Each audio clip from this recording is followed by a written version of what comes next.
Nice. Hello and welcome back to Dukes on Twitch. Back today with GW Maverick, a deck that I think has definitely advanced since the banning of Renin 6. The deck I'm taking through today is a pretty general take on the deck. I just wanted to try out a few new cards and see how they go, especially in this new meta where I assume for green-white, Plague Engineer is going to be the boogeyman, so I wanted to try and play around Plague Engineer a little bit with my split of Mother of Runes and Giver of Runes, and then also Birds of Paradise and Noble Hierarch.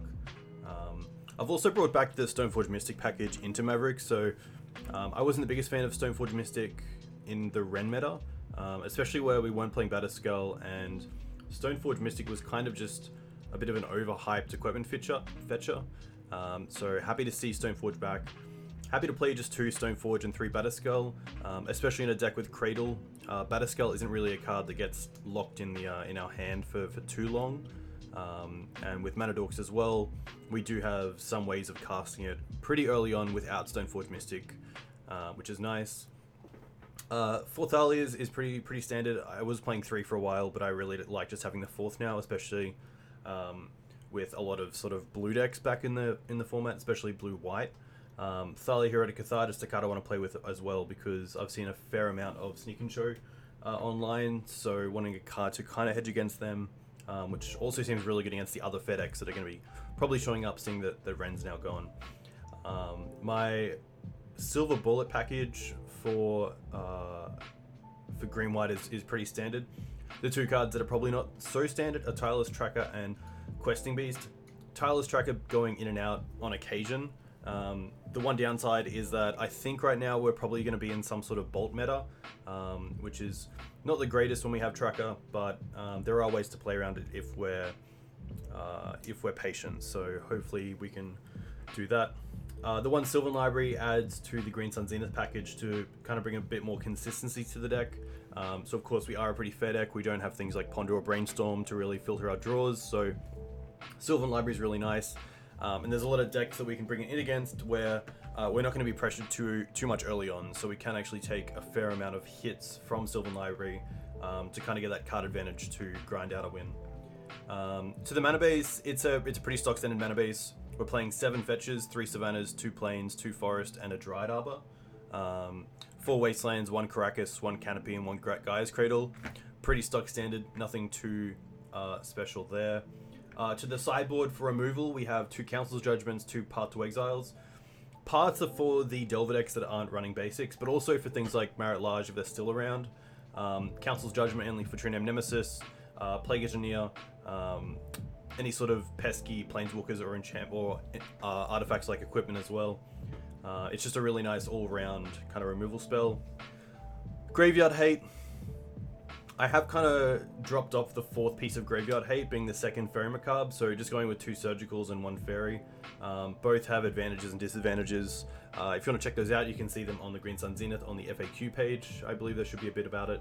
I'm playing 2 Gideons right now because I think that the emblems are really nice touch, especially when we're going to see a lot of decks relying on Plague Engineer to white boards. So Gideon against decks like Grixis and sort of the Grixis Delve and Grixis Control decks are really nice, but also against things like Miracles, Gideon's a fine choice of a threat. It isn't really impacted by Terminus. You can just start creating a bunch of 2/2s that with your equipment package actually become bigger threats than your opponent probably likes. Hey Obi, very cool to hear. Welcome from Pittsburgh. The 2 Veil of Summers were interesting, so I did have Sanctum Prelate in the sideboard, which I think is really good, but I think right now against a lot of the Delver decks, when we're wanting to name 1, a lot of our good removal is on 1, being Path and Swords. So I've put a hold on playing Prelate for now, but I could definitely see it coming back in the deck somewhere. Most likely in the spot of Veil of Summer. I was playing Deafening Silence as well. So Deafening Silence is a card up here that each player cannot cast more than 1 non-creature spell a turn. It was really for the Dark Ritual and LED decks of the format. Deafening Silence is a great way to kind of break open the Uruk Salvage's Bomberman decks, and also can be okay against something like Reanimator on the play, where we can just shut off Dark Ritual and the sort of effects where they get to provide hand disruption and then go off. So just slowing them down in that way. But I didn't think it was worth it. I think Veil's just a little bit better. especially seeing that there's a lot of people trying out bug decks right now, so having some sort of counter to hand disruption is really nice. So brought in the Veils there. But that's pretty much it. A huge thank you to Card Hoarder, who of course sponsors the channel and allows me to get these cards. And then also to MTG Mate, which is an Australian online reseller, retailer, who sells singles. They will be at Magic Fest Brisbane. You can use the code DUGS online to check out and get 5% off singles, which is very cool. So huge thank you to those guys as well. Let's go straight into a league. I'm pretty keen to see how it goes. I'm really keen to see how Thalia and Tireless Tracker go. I really wanted to play 2 Thalia Heretic Cathar, just because it's not a Green Suns target. We're most likely not going to see it a lot. So I was kind of keen not to play just the one, but we'll see how it goes.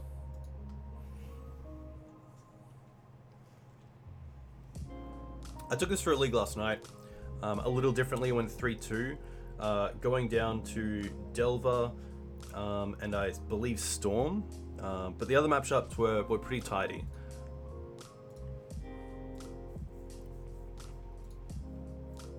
Which is actually pretty interesting, because I think green-white Maverick definitely has a bit of a disadvantage compared to the black variant, where we can't really deal with things going wide. So like Young Pyromancer, we really have to answer it early on, or else you're most likely going to see a wide board of 1/1s that you just can't deal with. Same with True Name Nemesis. I think True Name Nemesis is of course a lot easier to deal with when you have black. So you have cards like Zealous Persecution, Plague Engineer, Thoughtseize, just a whole swat of kind of removal from the battlefield or the hand to interact with True Name. Obi, what do you play in Pittsburgh? What's the legacy scene like in there?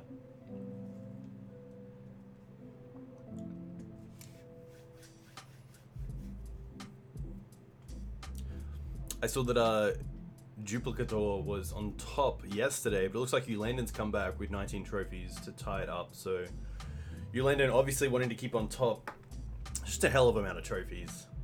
I can't imagine winning that many trophies and that many cases every single week. Obviously a very fine player, Eric is. We played against him in a really, really close match on Rug Delver last weekend. That was pretty cool. It's actually one of the first videos that I want to go back through and kind of give commentary on where I made mistakes, because I think that's a big part of learning as a Magic player. And I think it's really good for me to go back and show some of my viewers where in hindsight I could have done a lot better.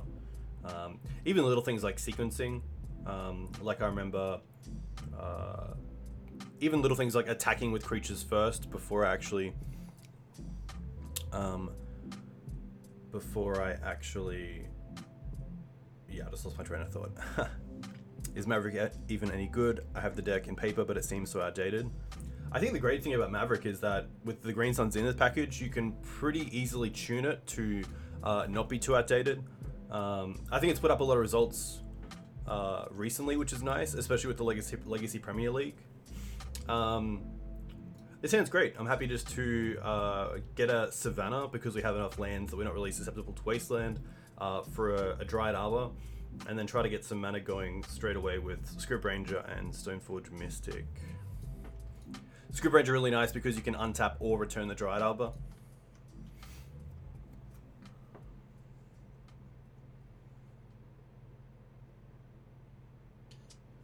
Oh, that's rough.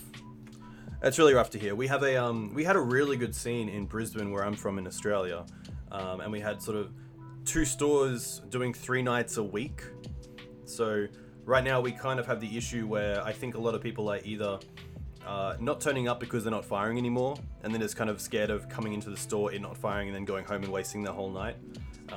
Or just a bit of saturation as well. I mean, it would be a lot better if there was just one night for Legacy each week, and so players didn't really have a choice, and so just made that one night really, really nice. I'm going to go for a Wooded Foothills because the Windswept Heath can get us a basic forest. So if we do play against some sort of Blood Moon deck that leads on something that's not Blood Moon, we do have the option to go and get basics early on.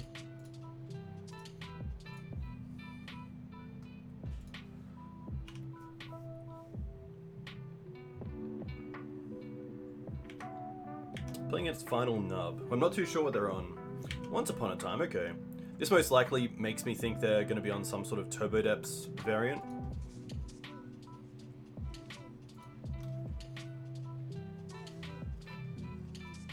And that looks about right. So, Urborg Pass, okay. Plains. So my opponent didn't lead on hand disruption, so I'm pretty happy just to go for Stoneforge here.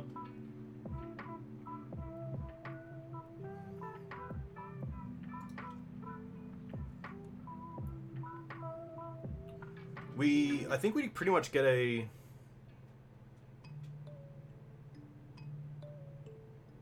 We can actually cast both of these if we wish. So we can go play Scryb Ranger.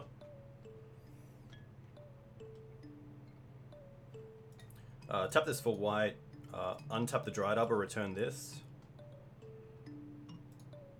Now we can play Stoneforge. I'm actually going to get Jitte.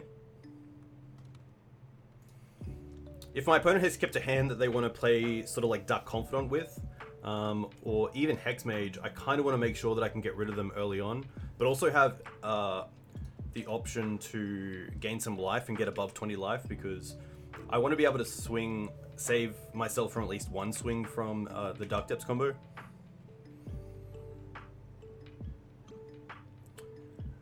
Yeah, they could have made deck Abrupt Decay as well, which is pretty rough. I assume most decks run between 2 and 3, but I guess if I'm playing around it a little bit too much, I don't want to be in the position where I just keep the Jitte in hand all the time.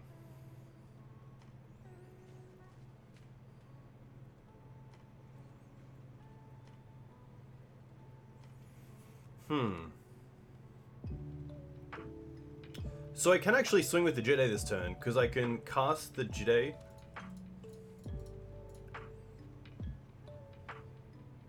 I can play a land, float, return. I'm going to equip to the Scryb Ranger.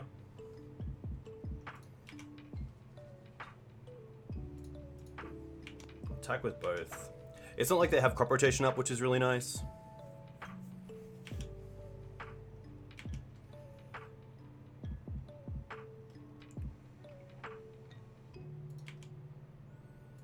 Now I'm pretty happy to actually go after this Sylvan Safekeeper. If they want to sack a land, that's more than fine. And they don't, which is nice. It means we also have a counter around to actually go above 20 life, which is nice.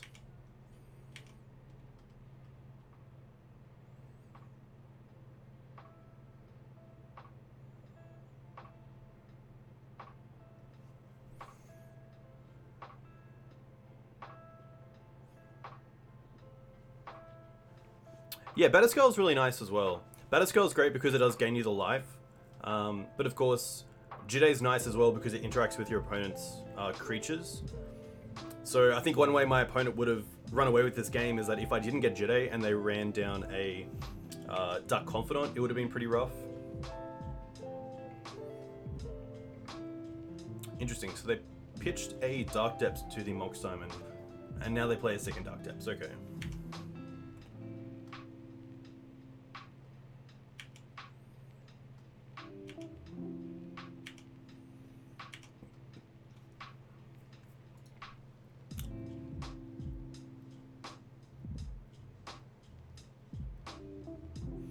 So now we have a small conundrum where if my opponent has crop rotation, they can actually make this Elvish Reclaimer a 3/4. So I won't be able to kill it with Jitte counters if they do.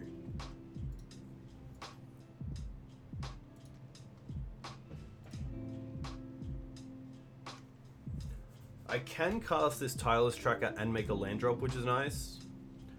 So I might even do that first. Untap this, return this. Make 3 mana, play Tracker.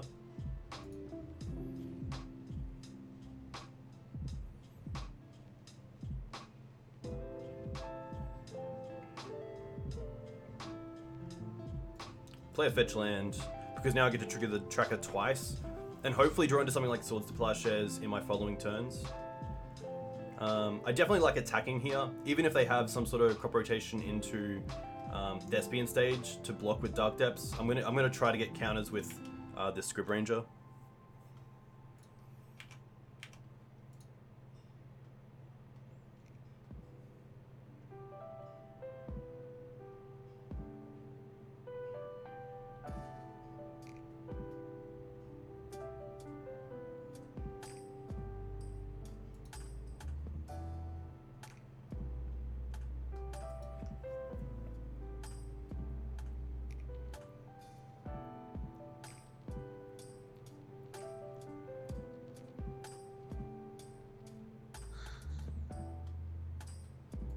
Looks like they're thinking about what they want to do, and if they might have this gives away to me that they might have crop rotation, because it's really the only instant speed spell other than Abrupt Decay that they might be wanting to hit. So they might be thinking about, do I want to hit the Scryb Ranger or the Umezawa's Jitte?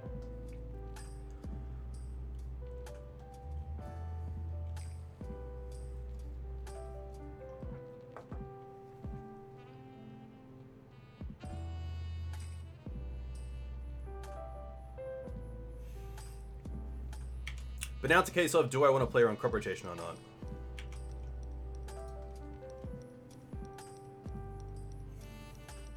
And I think I do. I think if my opponent had crop rotation, they'd most likely play around Karakas. Sorry, play around Wasteland more than they would play around Wasteland. So here we do get the opportunity to kill this Reclaimer, and otherwise our Jitte counters aren't doing much. So I don't mind actually trying to kill this Reclaimer now, because either way we get kept with 1, which is nice. Okay, so this actually kills it. That's pretty great. So let's just pass turn. We can actually draw a card off this clue in their end step by untapping the Dryad Arbor.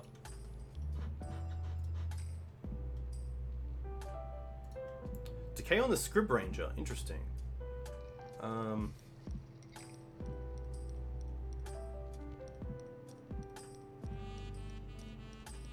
I think in response I'm gonna fetch, get a Savannah, float a color. Oh, I've already used that turn. I've already used it, of course. I used it to play the tracker so I could play the fetch land as well. This is gonna be fine.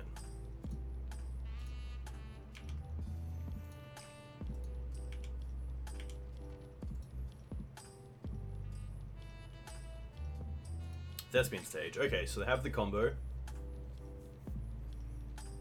And it looks like they're just going for it now. Okay, they have Hex Mage as well. Interesting.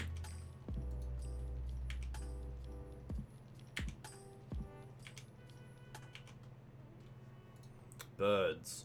Bird's not the worst because it buys us a small turn.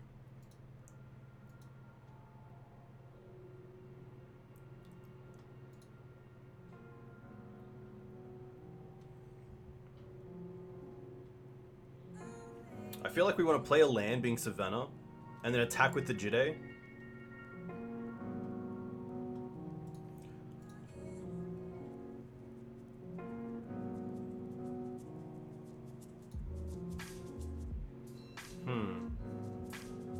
I could also try to draw into Karakas or Swords to Plowshares.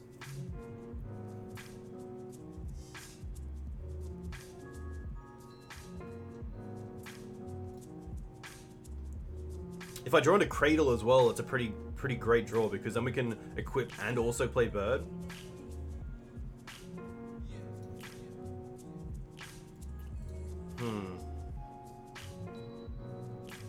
I guess if my opponent has Step as well, it's pretty rough, because the Step gives the Birds of Paradise pretty much no power. So I'm going to go with Equip first.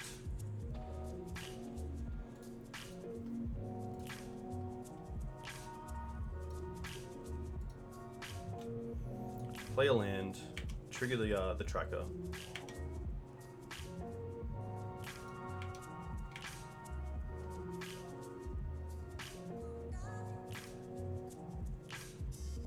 They're gonna block. So really, to get more counters, we have to use Jitte 2+, because if we neg, damage doesn't trample, of course.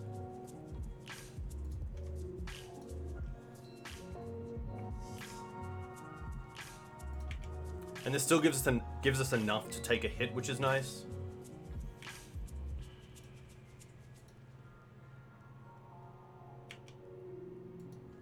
Ah, of course it doesn't. That's a little misplay there. So of course, if they just sack the Hex Mage, it doesn't work. We should have probably just used the counter on Hex Mage to kill it, allowed them to make the 20/20, and then just run the Stoneforge into it to get the counters.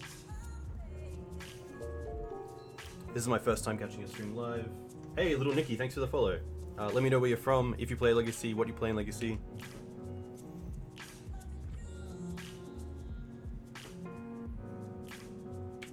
Crop's pretty nice because Crop can get Step, which is going to give protection from green.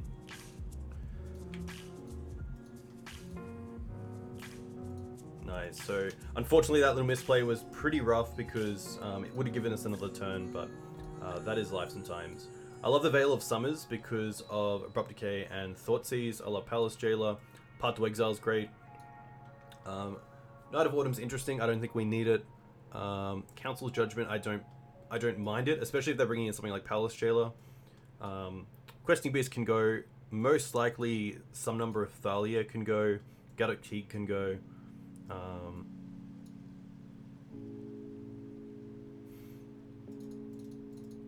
Everything else isn't too bad. Just trying to think of one more card.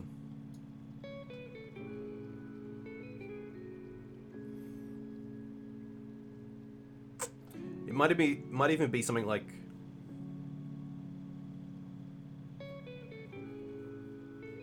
sort of Fire and Ice.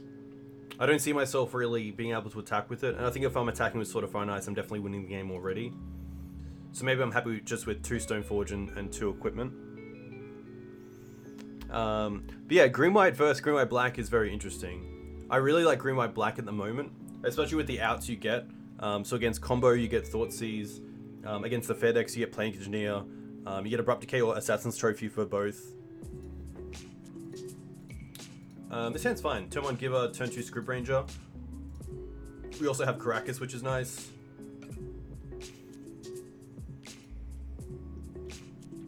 But yeah, I'm a big fan of Green White Black Maverick, Tide Hollow Cat.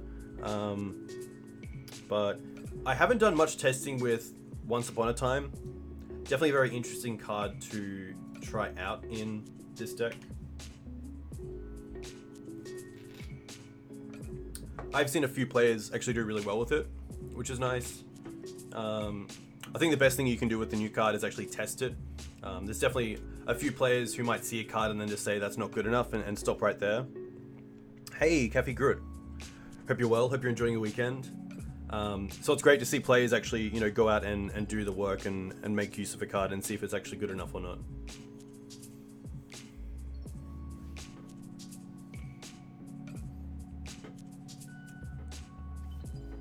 Mox Diamond. Mox Diamond starts are always pretty aggressive.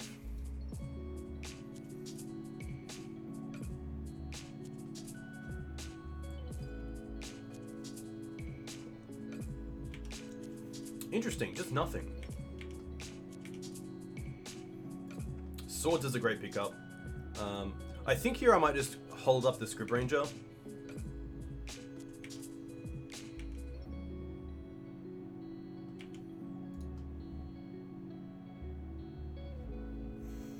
Yeah, this is Black-Green Depths. So not the turbo version, just the sort of slow depths variant.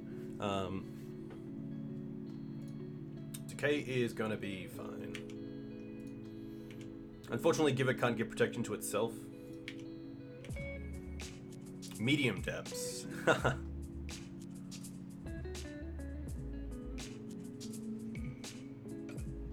Pretty happy just to cast Scryb Ranger here. And then allow them to take Swords to Plowshares, most likely.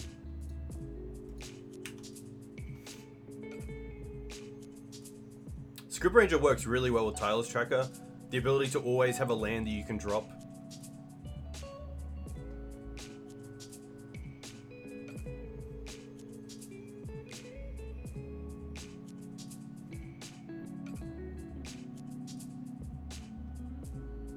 I also have the ability to actually just use this Qasali Pridemage on the Mox Diamond, which is definitely very aggressive, but depending on the next land they play, it might actually be able to take them off a color like green. But Qasali Pridemage mainly for something like Sylvan Library, where if we don't get a fast start and start getting aggressive, they can be pretty aggressive with their own library to find either piece of the combo.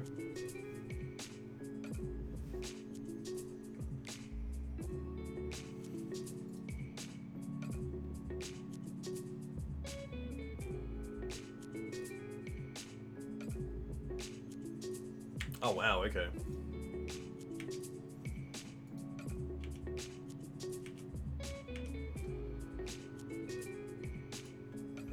I guess we just play out Qasali Pridemage and pass turn with Karakas up. This means we can attack as well.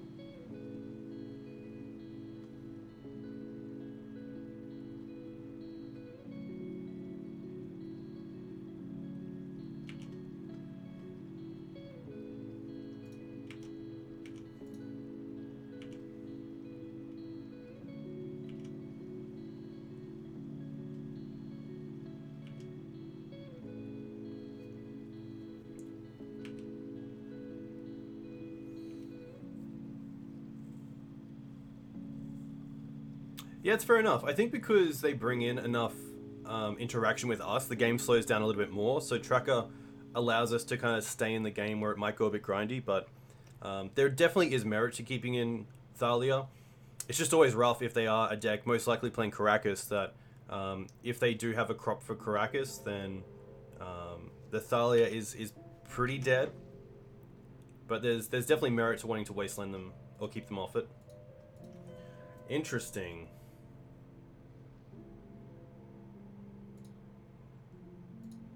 I guess we might as well use the mana.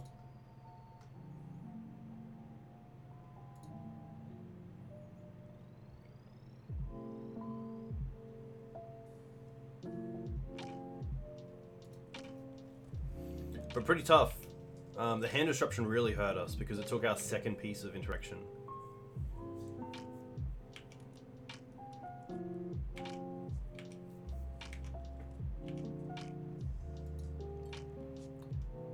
I assume they go for the Dark Depths now because it plays around Wasteland.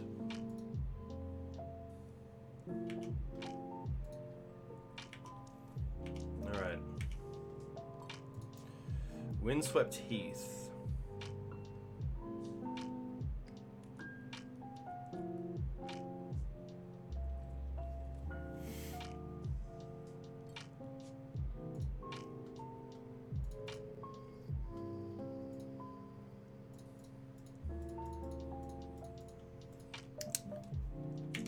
Not looking too great.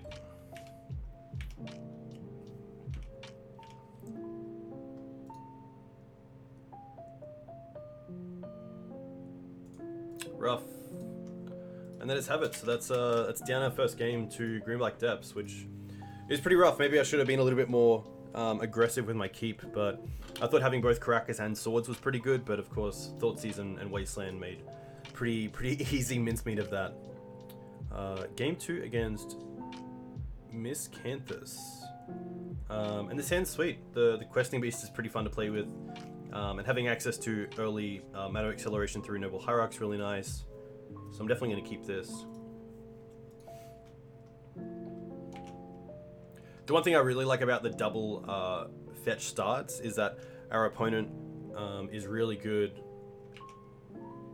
Our Mana Beast is really nice to turn on a Knight as a 4/4 straight away, so it's not like another of the Reliquary is coming down too early. As a multiple threat. But it doesn't look like we're playing against a Bolt deck.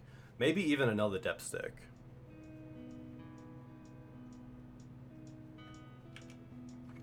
Yeah, it's fair enough. I find that the Green-Black Depths deck is definitely very resilient to hate. With most likely like Duress in the deck as well. See if they go for it here. We do have Wasteland and Swords, so either way we do have an answer, which is nice. But it looks like they're just going to... Allow us to untap? Surely not. Okay, that's gonna be fine.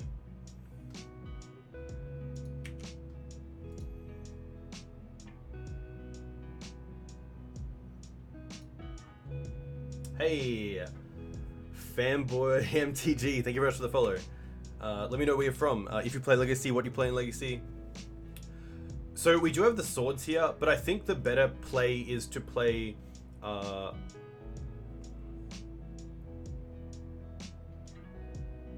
gonna go for Wasteland. We're gonna go Green Suns for 2 for Scryb Ranger.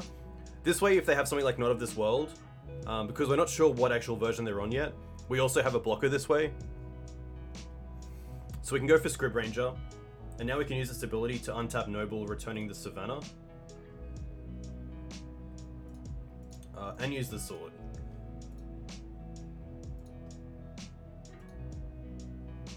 So I wanted to do this to play around Not of This World, and they actually had it. So that is that's pretty insane. So that's the reason why I didn't want to just cast the swords to Plowshares straight up without the fetch land. Nuts.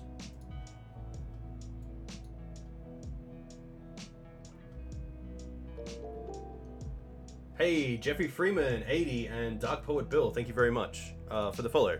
Let me know where you guys are from. If you guys play Legacy, what you play in Legacy.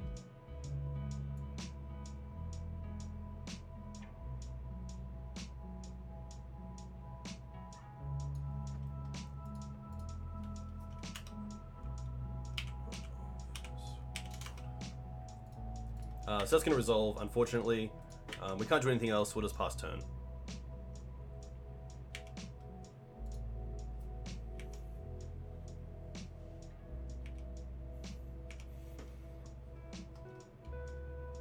So now we just hope for no steppy or crop rotation.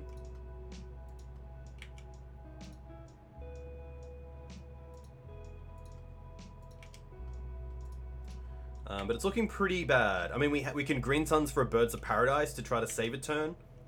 But outside of that, it's not looking too great. Plains.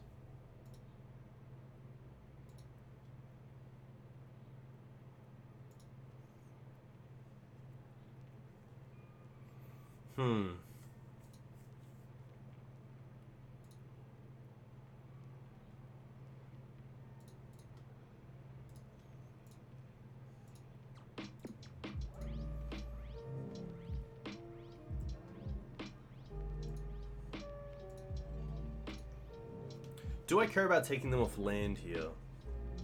Or is the mana better for me? I think I'm happy actually just wastelanding here, taking them off all colors. And just passing back with Birds of Paradise up. Which is pretty rough. We really need to draw into either Karakas or Swords to Plowshares. So that's 4 cards left in 49. A fetch pre-combat most likely just means I have crop rotation, which is pretty rough.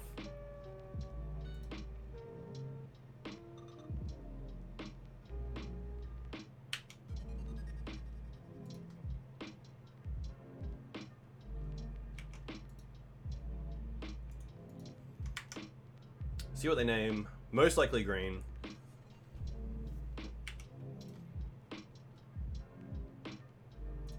Alright. Unfortunate. Unfortunate. Okay, so again, Path to Exile is great. Palace Jail is great. Veil of Summer is great, especially in the face of hand disruption. I'm going to take out just 2 Thalia this time. Gaddock Teeg can go out. Questing Beast can go out. Sort of Fire and Ice can go out. That's 60 there. Council Judgment is interesting. I think Council Judgment is a lot better in this matchup because our opponent's more likely to go for the Dark Depths combo at sorcery speed to play around Wasteland. So we do actually have the ability to cast Council Judgment a lot more than I expect. I might... Tracker is interesting. Maybe Tracker is a little bit too slow. If I take out Tracker, I most likely just drop a land as well. Maybe something like Cradle. I don't see us going too wide with Cradle. So I'm gonna take Cradle out. And I don't mind this. I think this is a pretty nice setup. The Knight of Autumn's interesting because it can gain us life. Maybe that's better than the Qasali Pridemage because it also gives us just a creature. But now we have a lot of 3-drops in the deck. You know, our curve definitely gets a lot higher with the Knight of Autumn, Palace Jailer, 2 Council Judgments, but I think it's definitely worth it.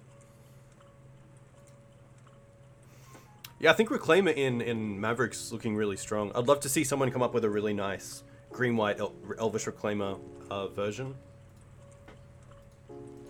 This hand's sweet, we'll keep this.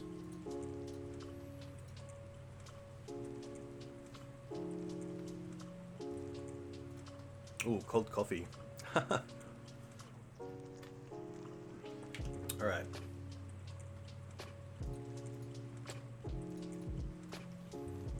This means next turn we can get down Scryb Ranger and Jitte if they don't have interaction.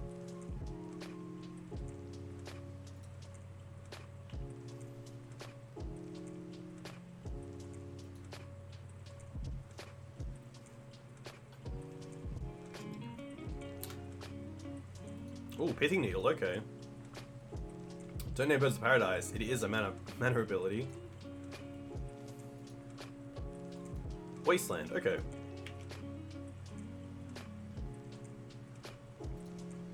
Karakas is really nice. So I think here we might go with Scryb Ranger first. Untap the bird, return the Savannah. Play the Savannah. Play the Jitte. Pass back. Yeah, I'm not too sure with Reclaimer how many extra lands you have to play for it to be really good. So, are you playing a main deck Bojuka Bog? Are you playing a step?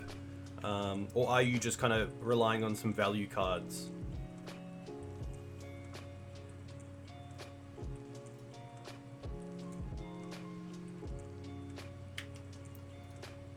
Pretty nice opening for my opponent. So turn 1 Wasteland Pithing Needle, and then turn 2 Hexmage with the combo.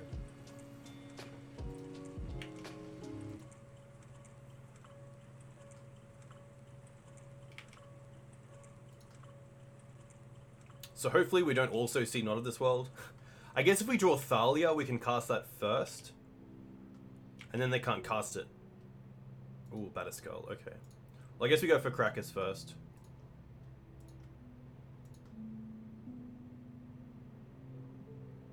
Rough. Okay. We'll equip the Jitte to the Scryb Ranger.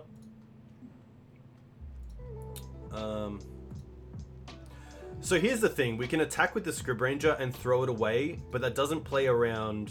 I think we have to attack because if we let them untap and they have land and crop rotation, we just lose. So I think we have to attack just to be able to get above 20 life.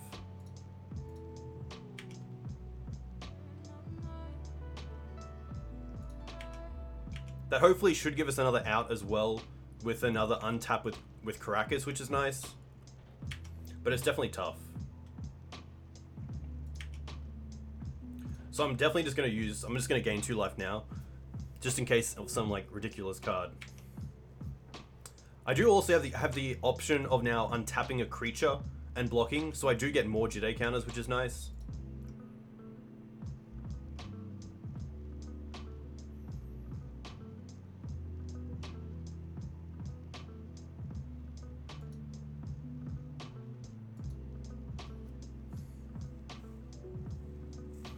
Yeah, Daniel is a great guy to go to if you're looking for a good green-white list. So before blocks, we'll untap itself, returning the Savannah.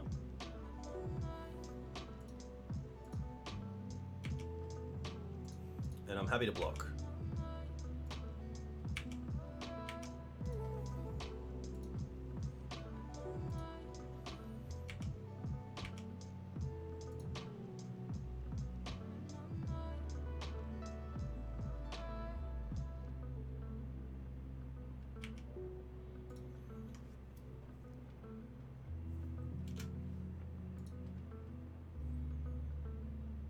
Tapping out, interesting. Sylvan Scrying. They've already played a land for turn. So maybe they're just going to rebuild after this Karakas. They could be playing Ghost Quarter as well, which gets around this Pithing Needle. Another Dark Depths, okay. Interesting.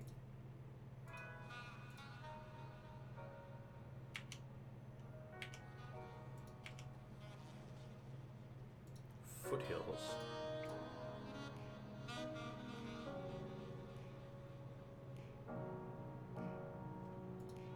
So I wonder if I even care about it right now. I think the one card that I'm really scared of is Rite of Consumption, which is a sorcery speed, 1 black and 1, sacrifice a creature as part of Pain's mana cost, and then it deals damage equal to its power to target player. I also have the option here of just playing the Knight of the Reliquary, which is really nice. But what that doesn't play around is my opponent untapping, playing Dark Depths and playing a Hex Mage. And then it's having sort of 2 Marit Lage.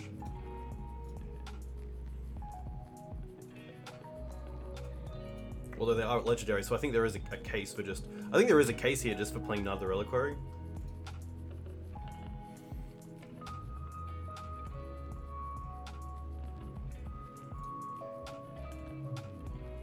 I think I'll hit it first. And then I'll play a land. And now I'll just equip to the bird. Really just to get it off the table. Just in case there's some sort of shenanigans that lost me the game there, but there's definitely a line there where you can just play the knight and be safe with the amount of lands you already have with the Jitte. Thoughtseize, okay.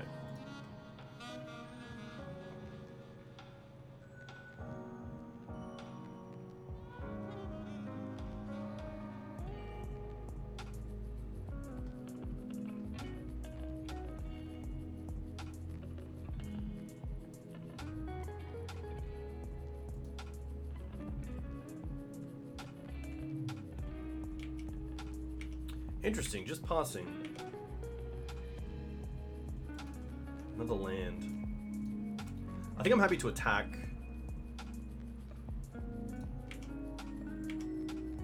I definitely have to pump it.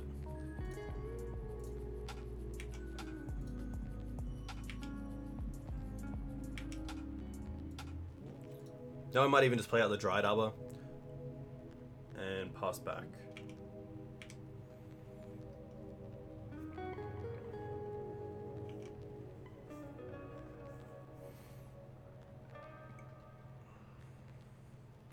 Ghost Quarter. Okay, that's a pretty great draw for my opponent.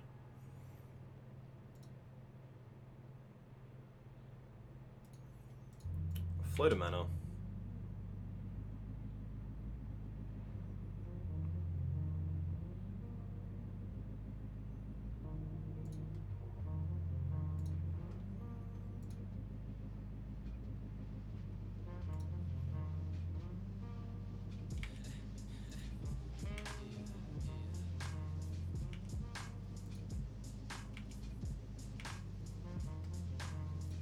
Veil of Summer, interesting. Probably happy just attacking here first. I guess I can equip the so we might as well equip to the Dryad Arbor to keep this bird's back on defense just in case something horrible goes wrong.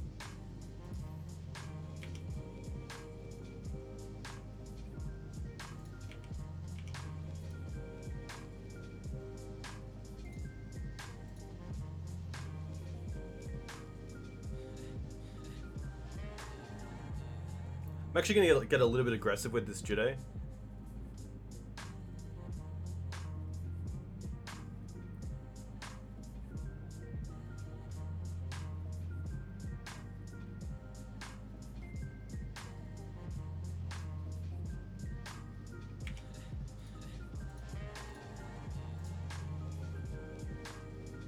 I guess we can make it a 2-turn clock.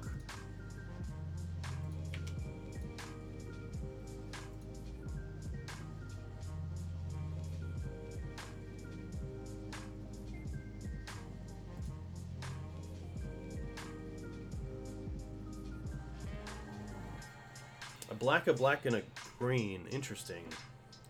Crop rotation is going to be fine. I wonder if they're just getting another Ghost Quarter to save some time. Or if they're actually going for stage.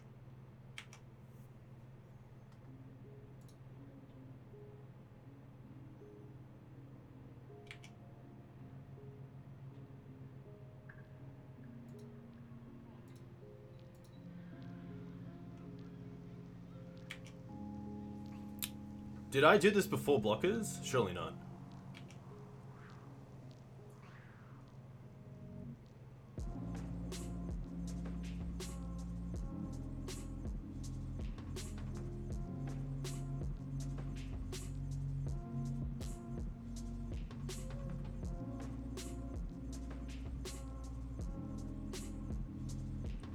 Hey, Jesus Hugh. Yeah, I did this in blockers. So surely... Yeah, this allows me to get through some damage.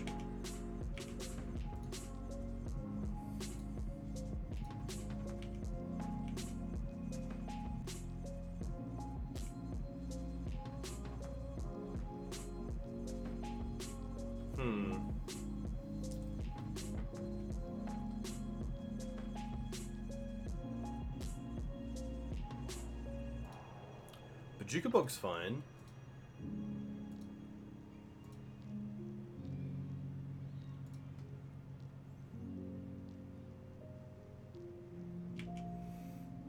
Unfortunately, it's a colorless spell, so I don't actually get protection from it. Interesting. Just the pass. Okay. Oof.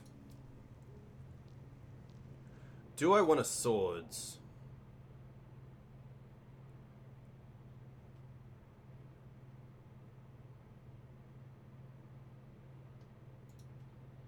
I guess we can also play the Batterskull,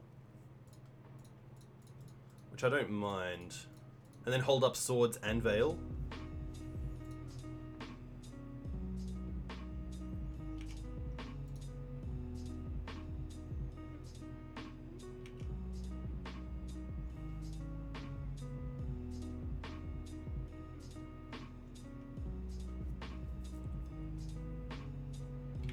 I can actually just attack for lethal next turn if I pump the Dryad Arbor to a 3/3 and then equip the Jitte to the bird and attack.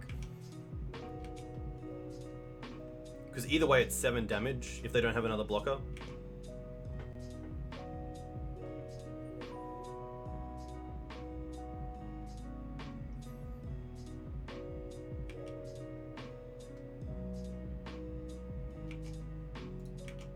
So let's see if that works. Knight.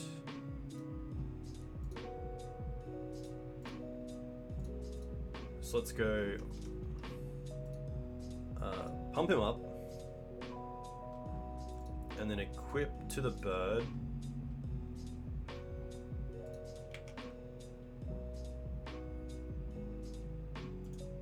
Attack with all creatures.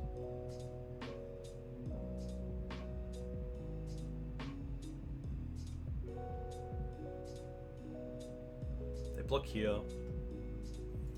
4 damage.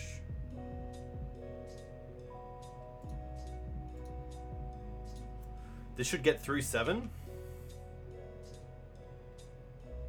Unless they have a removal spell, but they don't have any green, so I'm not too sure what they can have. Whew. Alright, back to the drawing board. In all honesty, probably the same thing. I know there's some players that like to bring in surgical extraction to try to get Dark Depths, but I think it's probably fine not going for that route and just kind of stay with what we're currently trying to achieve. Always scary, but it's a scary deck to play against. Especially with a deck that most likely has Elvish Spirit Guide if they're on the Not of This World version.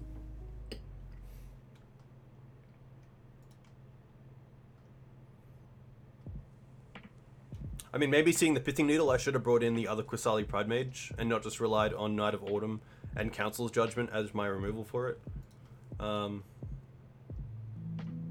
Wow. Interesting. Maybe they had to go. That's pretty rough. I thought that would have been a really fun match. but we will take it, of course, and we are 1-1. The one thing that I really like about Green-White is how Green-White Depths has come up. So Green-White Depths being a version of Dark Depths combo that also has the secondary package of Green Sun Zenith, where you run your the Reliquaries, your Scavenging Ooze, your Qasali Pridemage, and your Gaddock Teeg. And then you also have, of course, access to Elvish Reclaimer, which is really good. Hey, Dursty, thank you very much for the follow. Let me know where you're from, what you play in Legacy, if you play Legacy. Hopefully the volume's fine as well. The music's not too loud. You guys can hear me fine. We have our match, which is nice. On the draw against Felipe. This hand's interesting. Against an unfair deck, it's pretty basic, but I don't mind it. We have disruption through Wasteland and Swords to Plowshares. We also have the ability just to play a turn 3 4/4 Knight, which is great against the Bolt decks. So I don't mind keeping this. Definitely not the quickest hand that Maverick can have, but another Verdant Catacombs deck. Interesting. How similar is a Nitfic deck to Maverick? I think the biggest difference is most likely consistency. This actually, okay, this is an Underground Sea, so not too bad. Nitfic definitely has a higher CMC. It definitely heavily relies on Veteran Explorer starts, but yeah, there's definitely a bit of merit to both.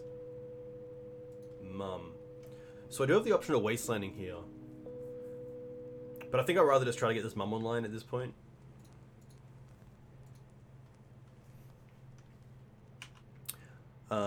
But yeah, Nitfic's a very fun deck to play.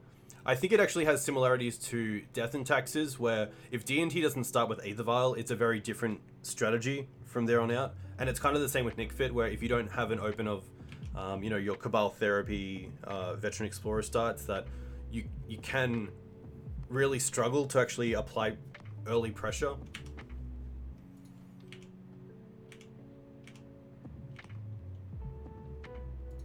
Forest.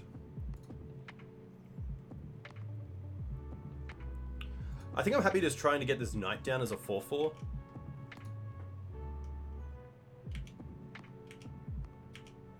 This deck might be playing like main deck Plague Engineer, which would be pretty brutal, but it's not something that I can really play around. I could have Wastelanded that turn, but I'm pretty happy just to.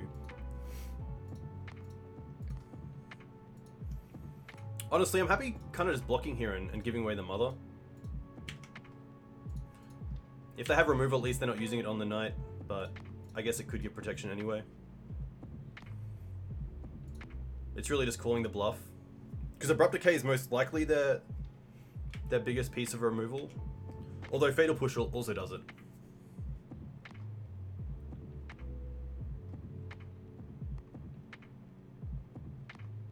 Oof, True Name. That's pretty nice.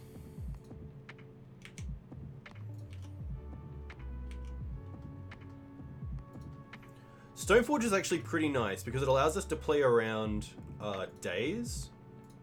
So I'm actually going to go for Stoneforge here. And I'm going to go for Batterskull. Batterskull currently lines up really well with this Tarmogoyf. And we're still at 20 lives, so I'm pretty happy just to play on from here. I might even get Dryad Arbor in their end step. Although having a mana base that is pretty much Wasteland friendly is really nice. Yeah, Titania is very cool. I've seen Titania in a few lists with. I think I'm happy actually taking this because I want to protect Stoneforge for now.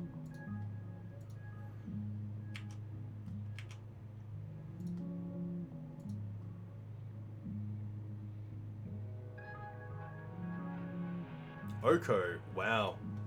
Alright.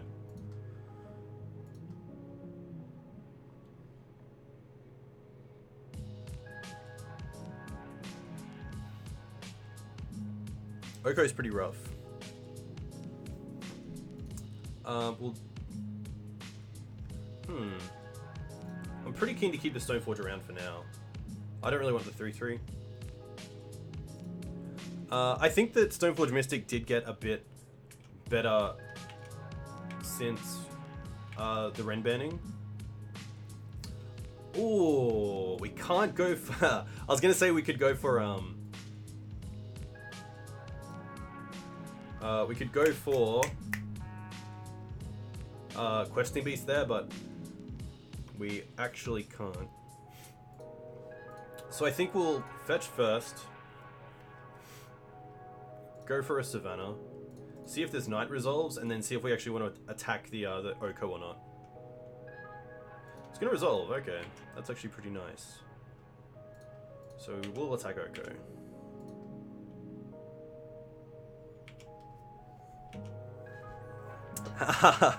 Exardian, yeah, it's really nice. I think there's a lot of decks that are coming out of sort of the caves that they were put in by Ren, so it's really nice to see that. But it's also cool to see some of the innovation of some of the new decks. So what this looks to be is Bug Delver, which is very cool.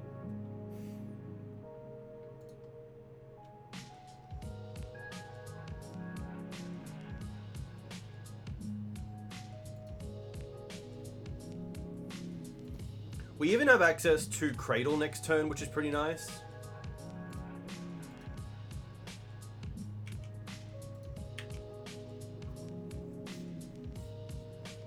Yeah, the time zone can get there. I apologize for that.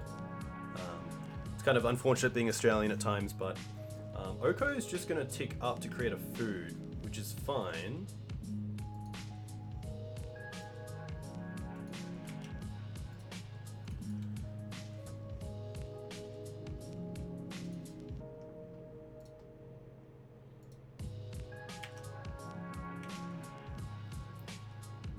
Oh, we drew the Questing Beast. Classic.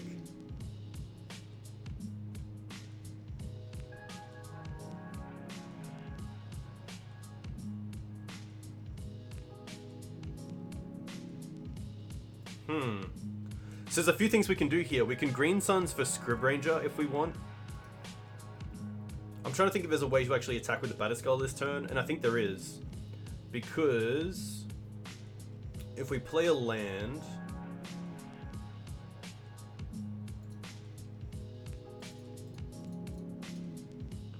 play Batterskull, they're gonna fetch. This most likely means a hard cast Force of Will, which isn't the worst because we can still Questing Beast this turn and attack Oko.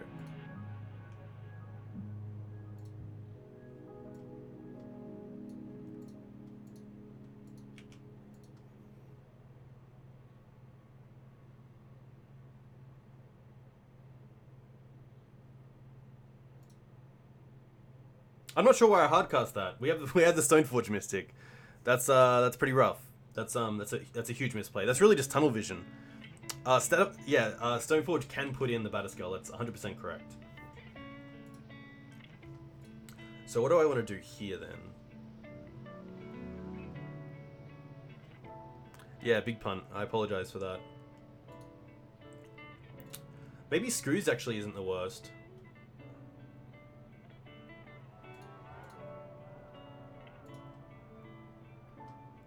We're definitely going for Cradle.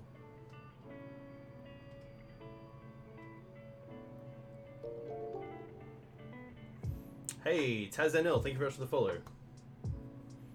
Hey, not at all. Thank you for pulling that out, Ern.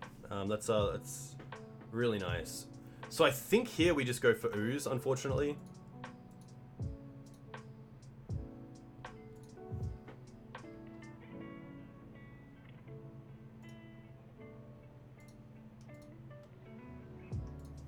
We can use the last green as well to take out Artifact from the bin.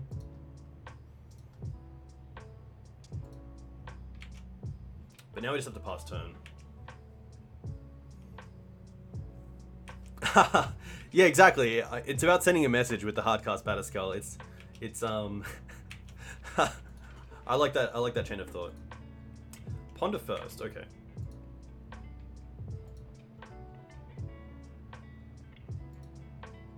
But yeah, that's pretty stupid because my plan was to put in the Batterskull with Stoneforge Mystic. We then have 5 creatures with the Germ, so Cradle itself allows us to attack pretty well. So they have 2 cards left and they've already used their Oko, so I think here I'm happy to just block here, actually. Block the food and block the Goyf. And then before damage, give Mum pro green.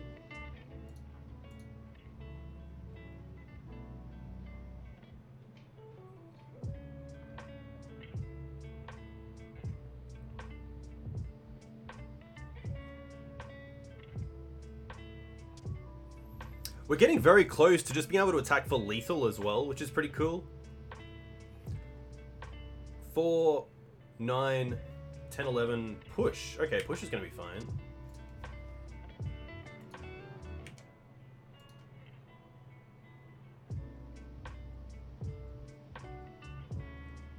I think we're very close to attacking for lethal next turn. I think we actually have it. Even if they Wasteland us this turn. Because they most likely hit the Cradle. Are we going to be able to just attack here for as much as we want? Let's go for Questing Beast.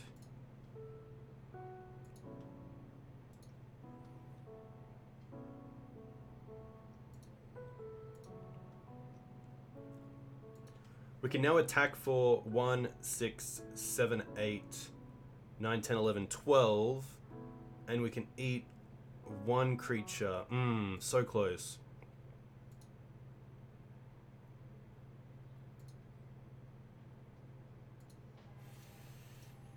Well, we can definitely attack the Questing Beast in the Screws. I can Wasteland myself. So that's 7,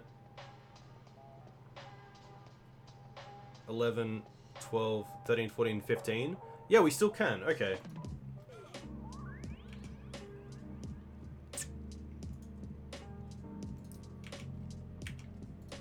Let's hope this works. Screws will eat Stoneforge Mystic.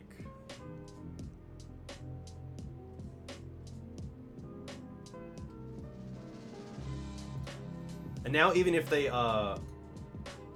Wasteland the Dryad Arbor, it just builds the Knight. Do they have a removal spell? If that's what they're doing, they probably don't. Ooh! I should have played the mana. Yeah, I should have played the bird first for Cradle. That's very true. Because then we actually get another. We can actually eat the Mother of Runes in the bin as well to make sure that if they did have some sort of way to win. But lucky. Choke seems great. Veil of Summer seems great. I like the Council's Judgment. I like the Path to Exiles. Questing Beast seems okay. I like the speed of it. Punts don't matter if you can just get the win. Gaddock Teeg seems a little bit loose. Qasali Pridemage is probably not where we want to be. I can probably drop down on some number of Thalia if they're most likely bringing in something like Plague Engineer. Knights are still fine. I think Knights are really great. Tireless Tracker. I think I'll keep Tracker in, but I think I might even just drop 1 Knight.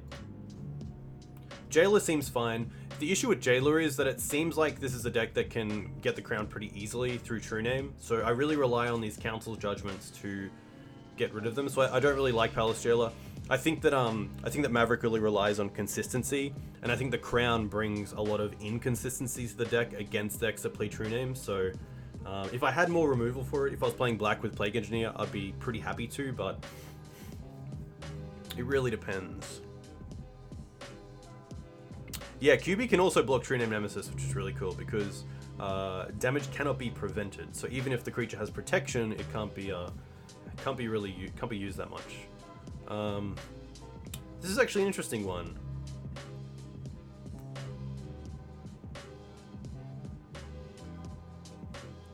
Maybe the Veils I don't care about, or maybe it's like I can just bring in 1 path because a lot of their creatures are of course True Name Nemesis. Maybe it's even like Stoneforge is so good, especially when they're not playing Bolt. This is actually really tough. So Stoneforge Mystic package is really nice.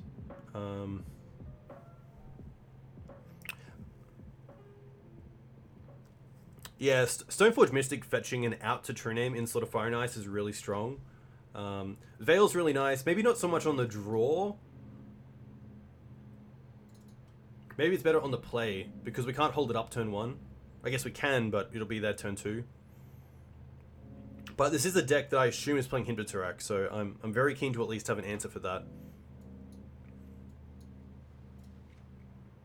So I might even just go down, because of the amount of non-creature spells I'm bringing in, I'm going to go down to 1 Thalia, and I'm going to lose a Mother.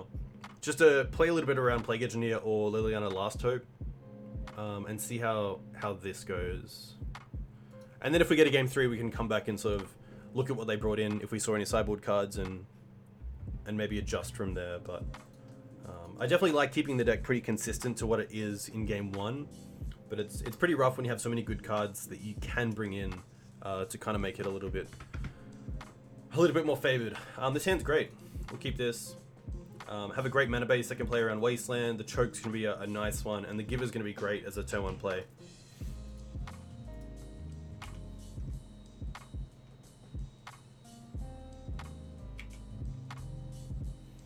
Nothing from my opponent. I could Wasteland, but I'm happy just to kind of build out my board.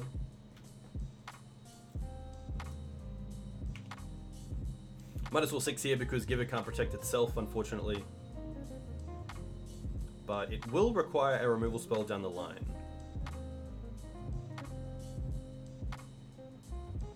That's fine.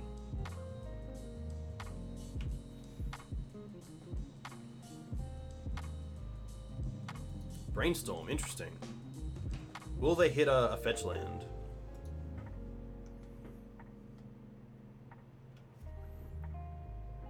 Hey, Merriam, thank you very much for the follow. Let me know where you're from. What do you play in Legacy, if you play Legacy. It looks like my opponent is actually stuck on lands, which is really nice. So they haven't played a fetch land, so the top 2 cards are not getting fetched away. So I don't mind here just going for Forest Pass. And then if they want to play a True Name next turn, they can... Well, hopefully this choke is going to resolve. Wow, okay.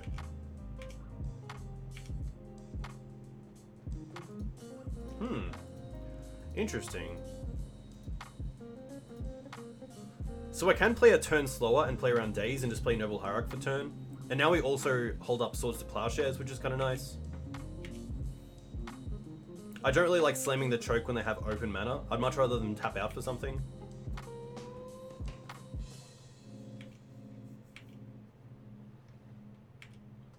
And just to pass back again, wow.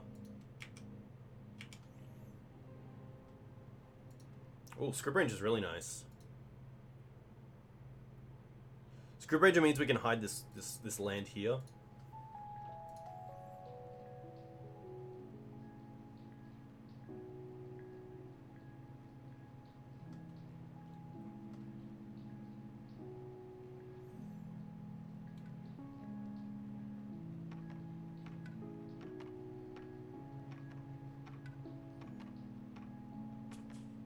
Nice. So now we can float, untap, return this forest. Hey, Famulpung, thanks for the follow. Thank you everyone for the follows. This is awesome. You're from Netherlands, an Eldrazi player. A friend is playing Maverick, so I'm trying to learn how to beat him. Yeah, I think we've definitely got a pretty solid matchup against Eldrazi. It's pretty rough. I know Phil. Oh, interesting. Fatal Push. That's gonna be fine. Happy to play this. Happy to fetch. Savannah. Knight.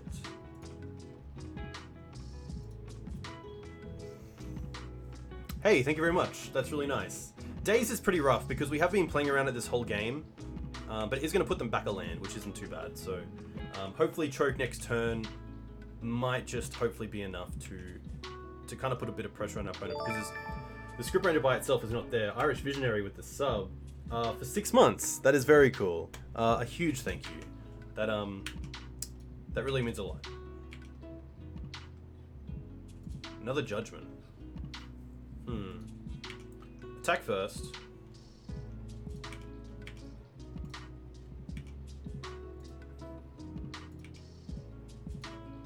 Play Wasteland. And I'm just going to pass. Irish, I hope you're well. I hope you're having a nice weekend.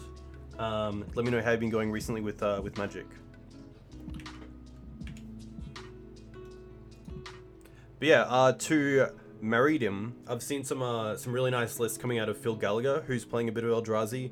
It was actually like a blue-black version, but there's been also some other ones. Been failing hard with Maverick lately, not sure I love it right now, still doing well with Rug. Rug's very cool. Big fan of Rug.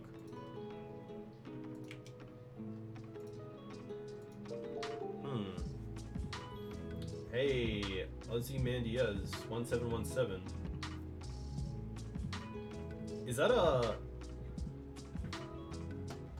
Jono? Let me know where you're from. Is that Vuk actually? Is that Matthew Vuk? I think it's Matthew Vuk. So I don't really care about this Delver right now because of the Scryb Ranger, so I'm just gonna pass back. Thalia, Heretic, Cathar. Not too bad. I actually like Thalia a lot here.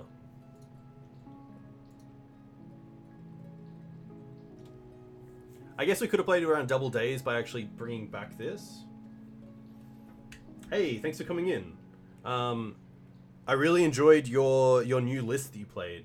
So Matthew Vuk is a well-known lone player who I believe is Aussie Man on Twitter. I could be wrong. But yeah, your 5-0 list is very nice. I'll see if I can bring it up because it looked very cool. So they fetched in response. Interesting. So they most likely have Abrupt Decay open. So I'm going to attack. If they use a Decay on the Thalia, I'm more than happy for that. Because then it's one less that they have for the choke. So happy to return the Savannah here. And then just hold up Swords to Plowshares for the Delver if an Abrupt Decay is going for the Scryb Ranger.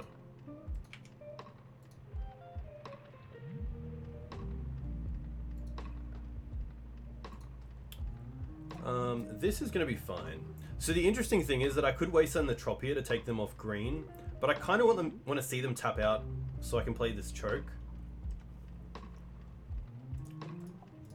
But I think keeping threats off board is probably priority here.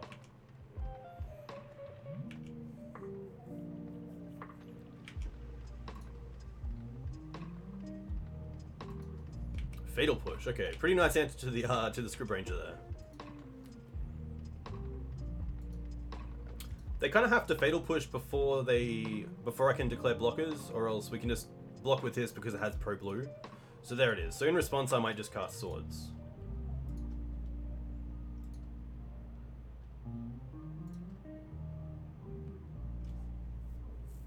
And then, if I actually want to play around Wasteland here, I can return the Savannah to my hand, which I think I actually might. Just to make sure that I have 3 mana next turn.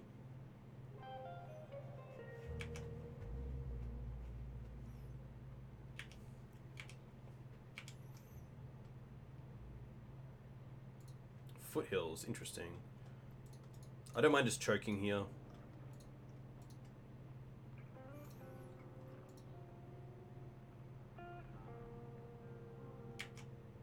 It's down, which is nice, but our opponent does have Abrupt Decay, so it's not over yet.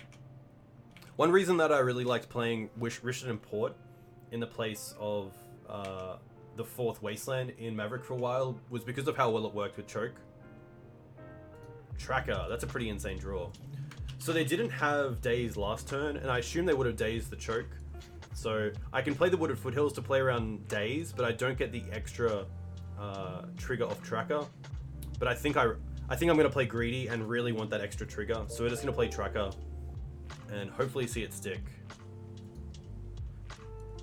Nice. Always lucky.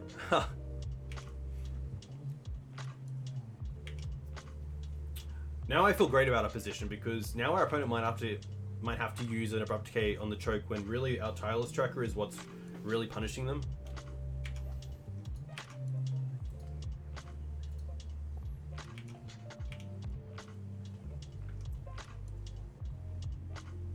Tracker really nice in a deck that doesn't have Wasteland. Sorry, doesn't have a Lightning Bolt. But of course, Fatal Push is a pretty nice answer for Tireless Tracker, so it's not all over.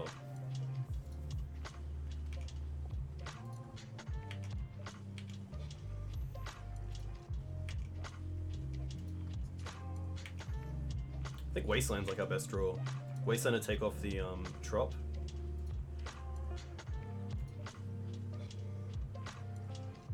Batterskull.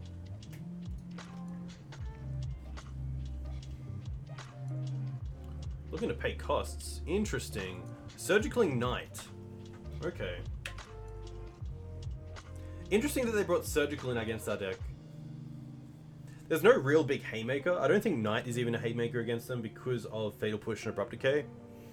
So it's interesting that they brought in Surgical against a deck that, you know, isn't a combo deck. We're definitely a very fair deck.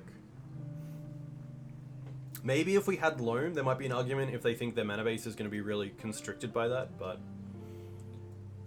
it's always interesting, especially when you talk to people about why they brought in cards, maybe after a game. Because the one big downside of Surgical is that now they're down a card and we're not. Unless we have the card in hand, it really doesn't mean much.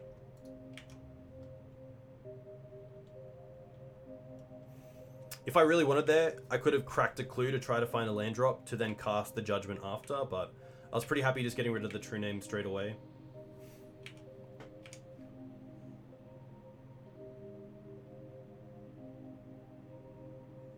Oko would be pretty good. Okay, Plague Engineer luckily doesn't do too much. Our track is a 2/3. We can get rid of it with his Judgment if we really wish to. Swords is actually a great draw. So let's crack a clue first.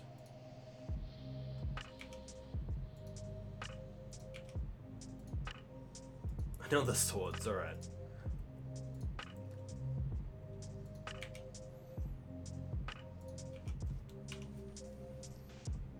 So for a while we definitely had a very reactive hand, but this Tireless Tracker has really worked out nicely.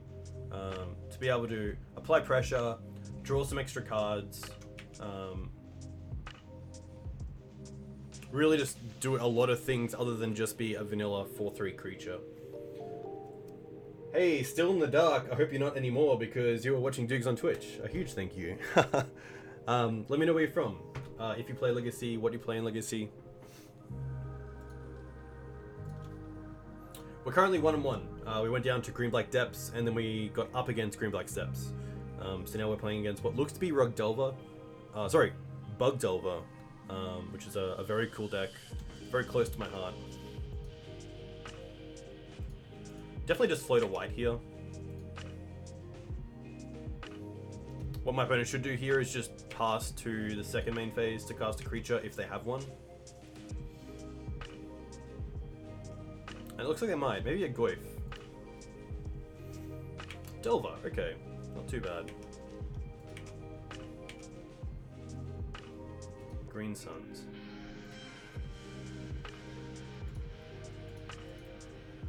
So Scryb Ranger's gone.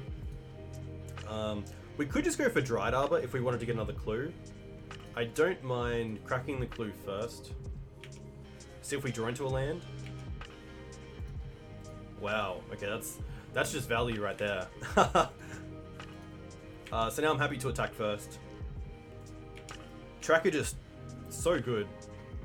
I was kind of off it in the Ren meta where there's a lot of bolts around, but you know, just a huge threat by itself.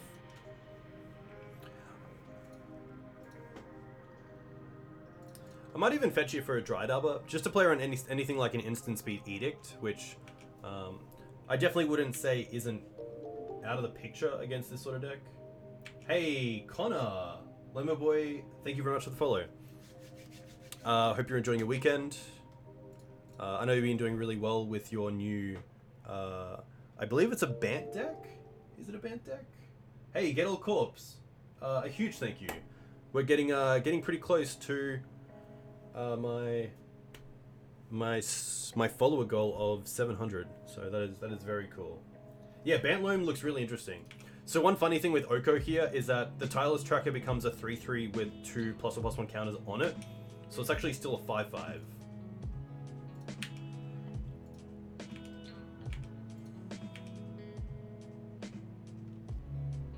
Birds. What do I want to do here? We're definitely happy attacking the Tireless Tracker, but I'm not sure if I want to use the Dryad Arbor for mana for Green Suns, or if I just want to draw some cards. Well, we can definitely get rid of the tiles, the Oko first.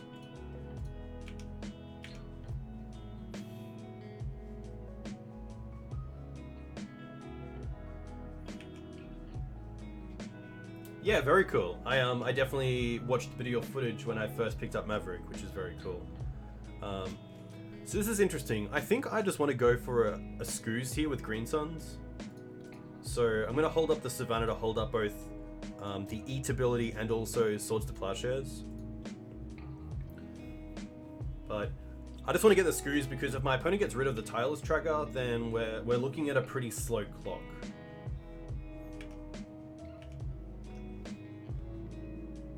How many of those 6 decks don't play green? You definitely seem like a pretty big green mage.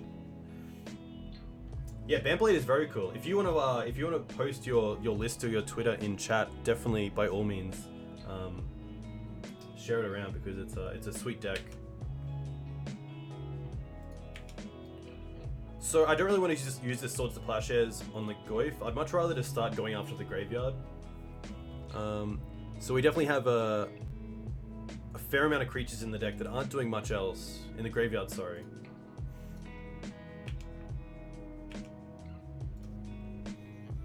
We're pretty close to actually just getting in for lethal.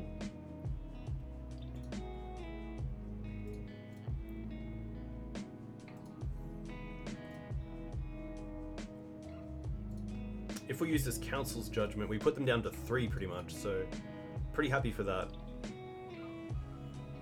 Just gonna get us another Savannah. We're not really in a position where we care about Wasteland. And using this Judgment here allows us to attack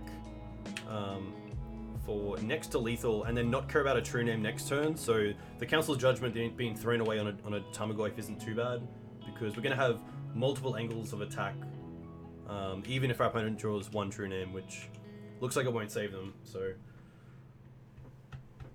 yeah, Twitter's pretty cool. It's not too hard to set up. It's not too hard to stay on top of. Twitter's just a great way to talk to other players and people who watch your stream, like you guys.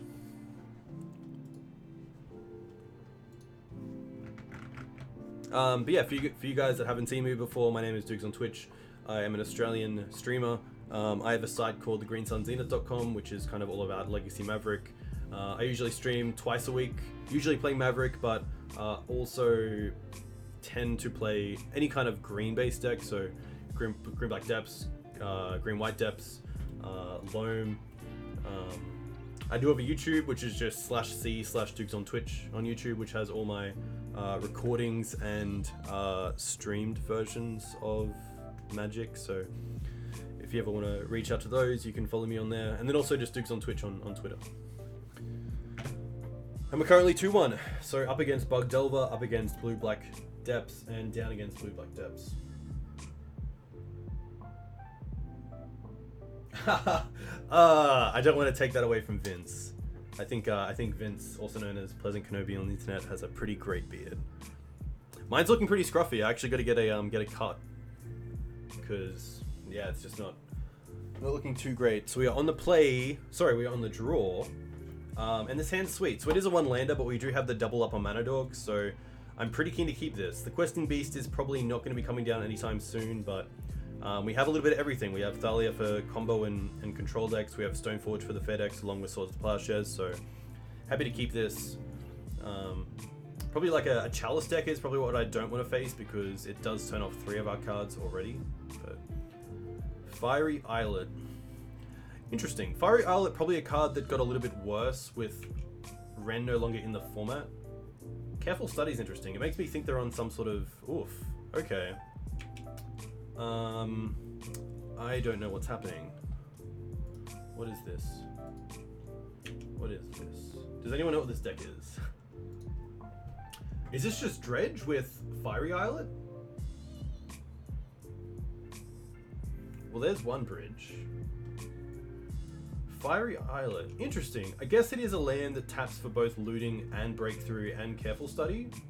So that's pretty cool. And then you can actually draw off it as well to actually dredge. So that's pretty sweet. Alright, so let's get the oh.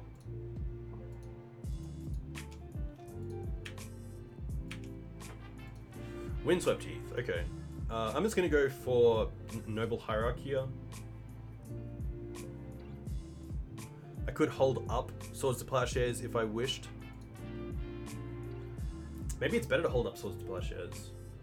I want to hold up Swords to Plowshares if they trigger a Narcomoeba, so they can't just go off with these Cabal Therapies and Bridge from below. So that's an interesting question. We did draw the other land, so I don't mind playing it a little bit safe here and just getting rid of a Narcomoeba trigger in their draw step. Just to play around these Cabal Therapies a little bit, because that's going to get pretty scary. No hit. Okay.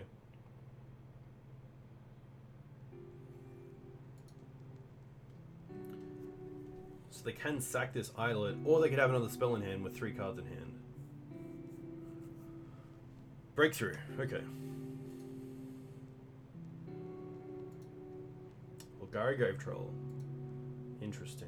There's Narcomoeba. Okay.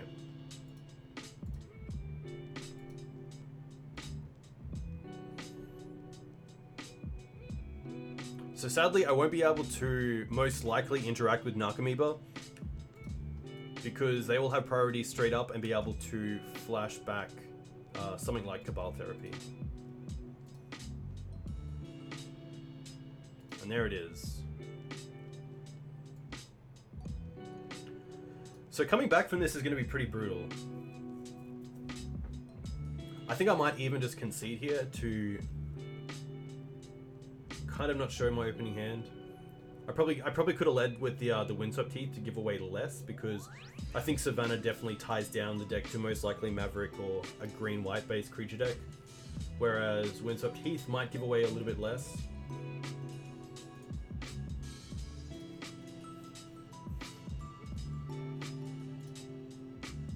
Sideboarding's interesting, so we have Faerie Macabre and Surgicals, which are nice.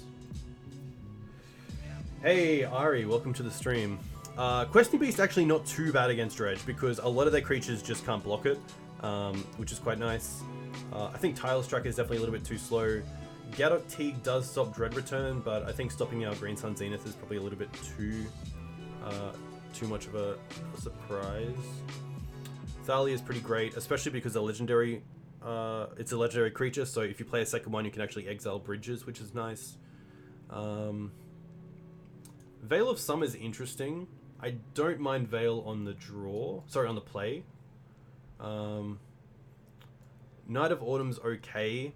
Because if they bring in Silent Gravestone, it's pretty hard to interact with.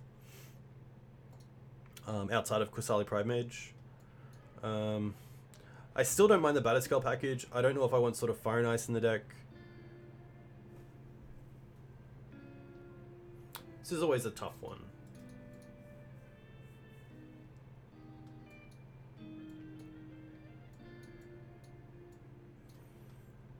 I wonder if it's a case of not wanting Stoneforge in the deck and just wanting to have access to the equipment through Sylvan Library.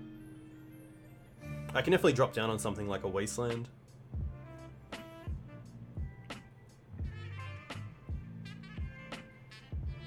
However, maybe it's actually a Savannah that I want to drop, because Wasteland can be pretty important, especially when we're on the Thalia plan.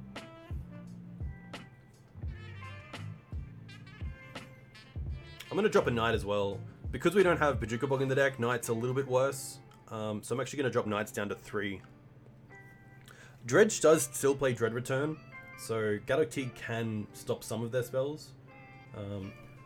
I believe it also stops Breakthrough. Yeah. But perhaps a little bit too slow. And I'm really wanting to win the game before I put them in a position where they can Dread Return, so we'll see how this slides. Maybe the paths are actually better than the swords because they probably don't run basics. I'd love to play first. And this hand's actually great. So we have Faerie Macabre, which is really nice. We can lead on Birds of Paradise and then have a Thalia as a backup, or even a Knight. So I'm going to keep this. And I'm actually just going to play out the bird here. Of a Savannah.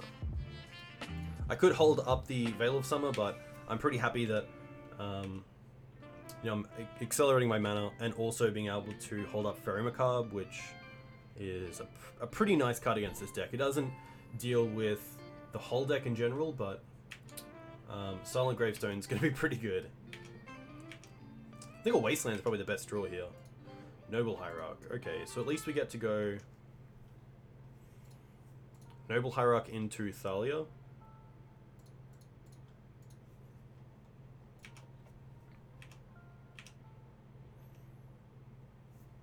So cards in graveyards can't be the target of spells or abilities. We kind of have to draw into a Green Sun Zenith to get either Night of Autumn or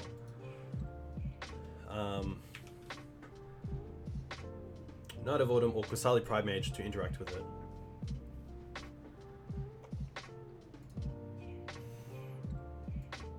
Two Grave Trolls, pretty good.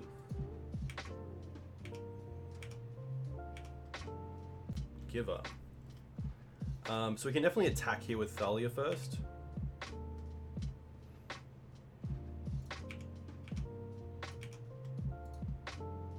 And then I like just tapping out here for Giver and Knight.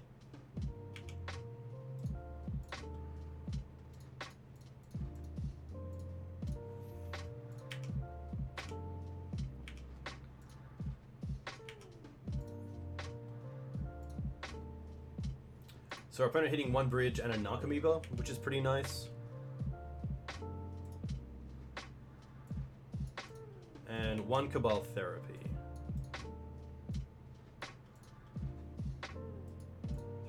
Ooh. Let me just quickly fix up my windows. There we go.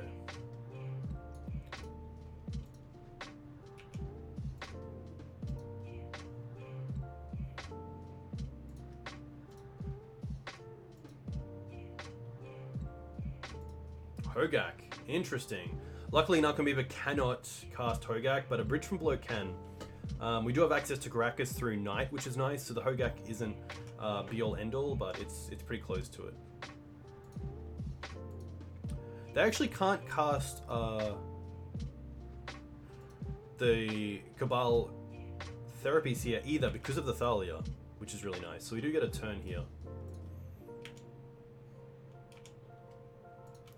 Canopy, interesting. Definitely play a land for turn. Yeah, Wasteland Thalia is close to a lock, especially if we attack with a pro blue. So I'm going to draw first, see if we can draw into Green Suns. Wasteland, okay, that's pretty good. We can't cast it this turn though.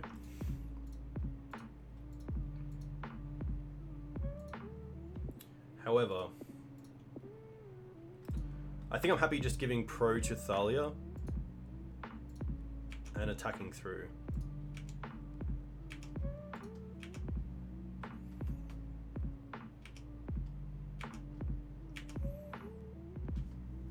I should definitely use my Knight here to get a Wasteland because they have 0 cards in hand, and taking them off this land means they either have to draw into a land or they don't really have anything.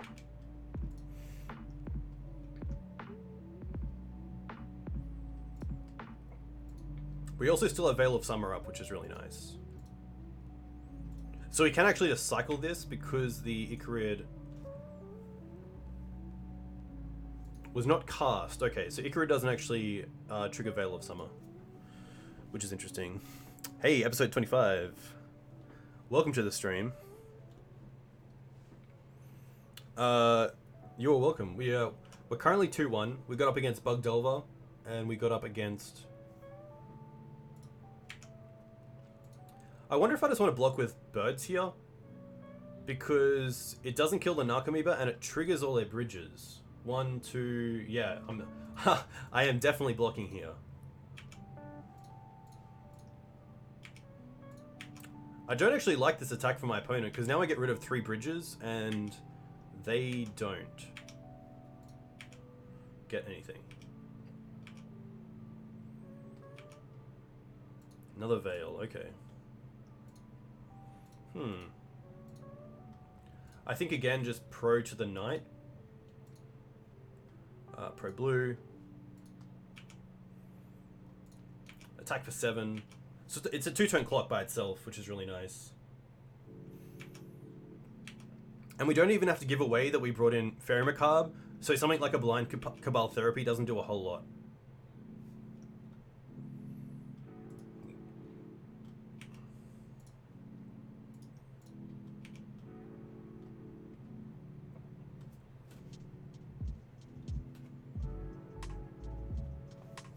Hey, no, it definitely can. Not a dumb comment at all.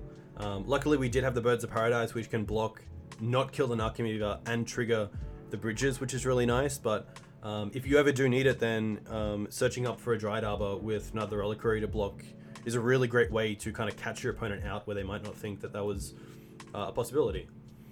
Running this back, I really don't think I want to make any changes. I think I'll just keep it how it is. Stoneforge is always pretty interesting, but I think I'm happy with how we have the deck right now.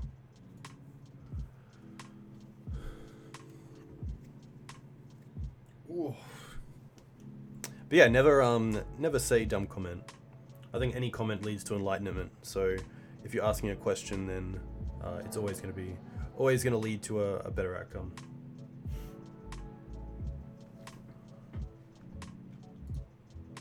So I definitely want some sort of interaction. Hey, Plamnax. Plamnax? It's a cool name. Let me know where you're from. If you play Legacy, what you play in Legacy. Sadly, this hand's probably not the keep that we want. So it has interaction in Path and Veil, but I really want to have some sort of free magic as well through either Faerie Macabre or Surgical, so I'm going to mulligan this.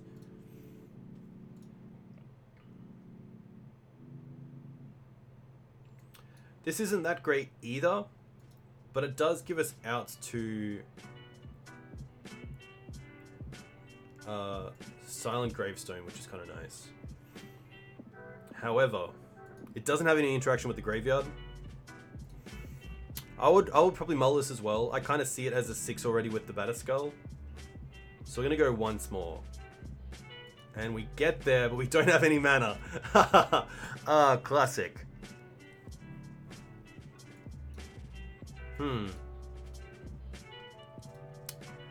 Yeah, it's rough. I mean, we really have to draw a green source to do anything.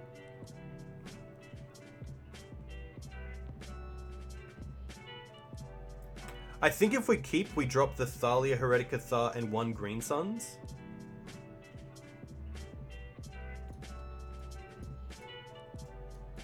My opponent's also going down to 5, so I'm going to keep this, and we're going to bottom the Thalia and a Green Suns.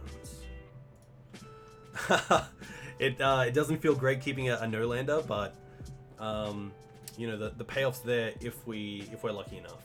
Oh, they actually mulligan to a Silent Gravestone.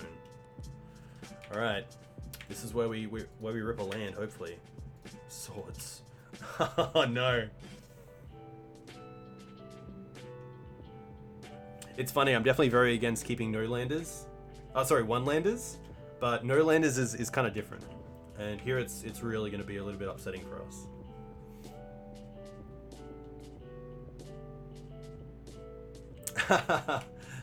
But that's Magic sometimes. You got to take risks. And, you know, we're definitely not out of it. We definitely have a few more turns to draw land. Oh, there we go. Okay. Okay.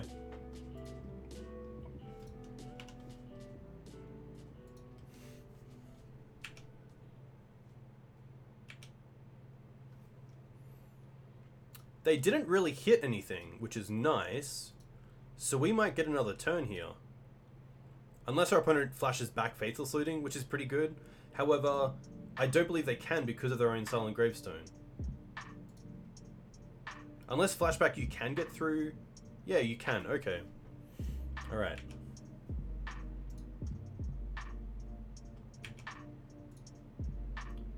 No Narcomoeba. No Narcomoeba. Come on.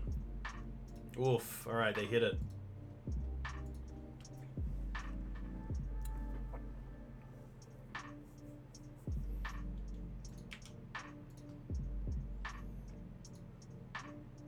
So they have 2 Cabal Therapies and Bridge. This is gonna hurt. I guess we might as well just 6 here because we can't do anything else.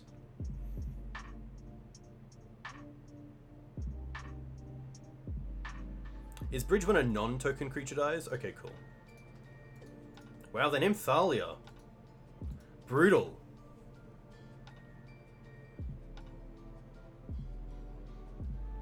Now they kind of have to sack a zombie to hit the Night of Autumn.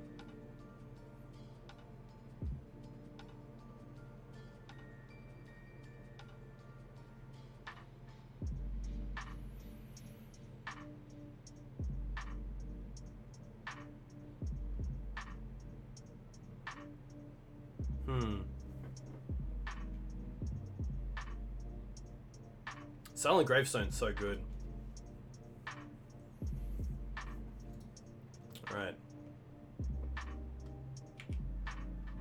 Path.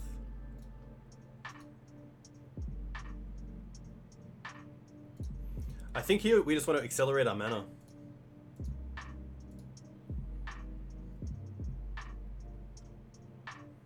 I'll get a bird and pass.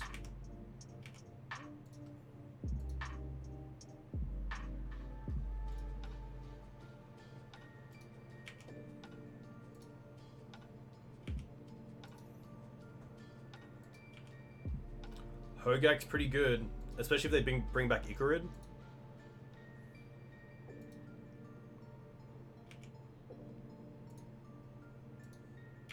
Casting Golgari Thug, okay. Interesting.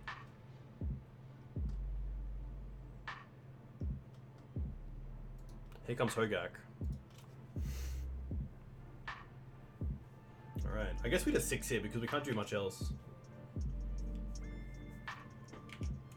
So we do have Path, which is really nice. Green Suns. Even Green Suns for Ooze isn't that great.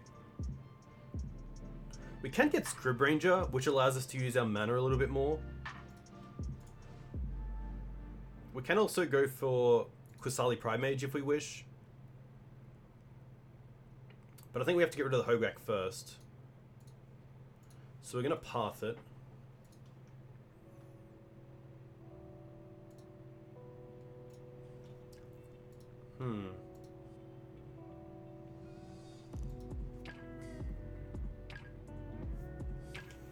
And maybe now I just hold up Swords to Plowshares.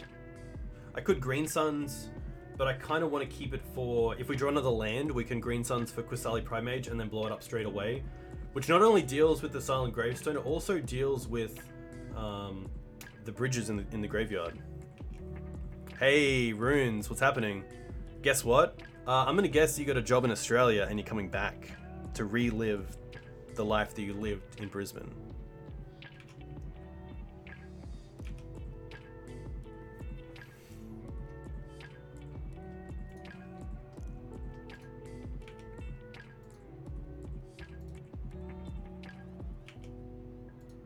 Cabal Therapy, interesting.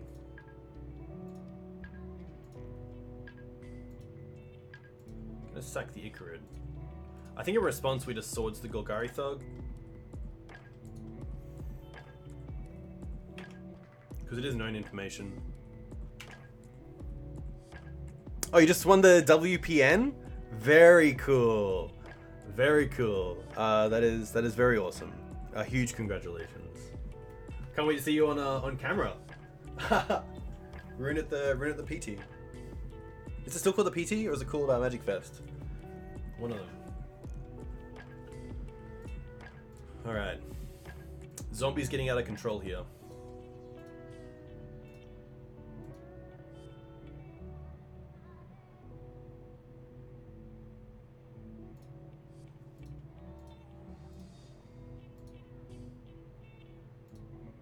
Ugh. I think this is just game, sadly. Yeah, Silent Gravestone's really good. I think if Silent Gravestone ticks up, there's definitely more consideration towards Leyline of the Void, but I assume my opponent probably plays Force Vigor as well. They just haven't hit one.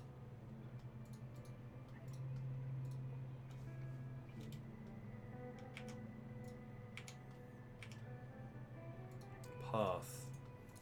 Yeah, unfortunately that's just going to be game. So it's a 2-2, which isn't great.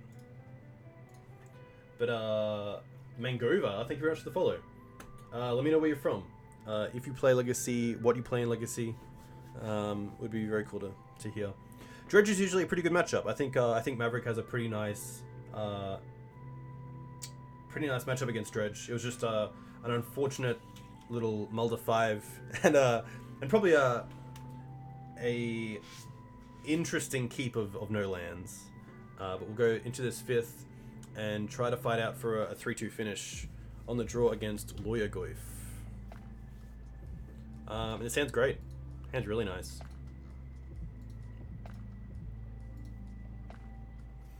We have access to both our basics. We have turn 1 acceleration. Green Suns can really be whatever we want against a deck that right now is unknown, but you know, Gaddock Teeg against a Storm deck is really nice. Scavenging Ooze against a Graveyard deck. Knight against a Fair deck.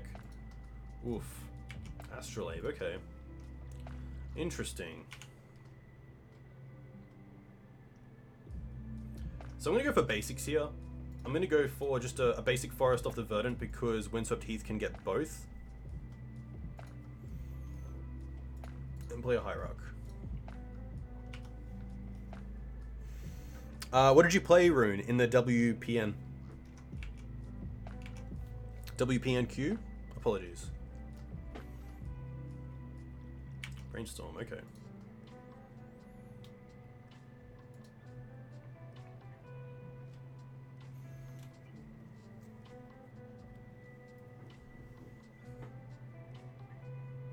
I'm going to do a giveaway after this as well, so definitely stick around. We'll do a giveaway for something that I have in my folder, because it's very cool to have 67 of you in chat right now. Ah, Phoenix? Classic. Wait, was it, I'm assuming it was modern? Just Blue-Red Phoenix? Standard, okay. Cool.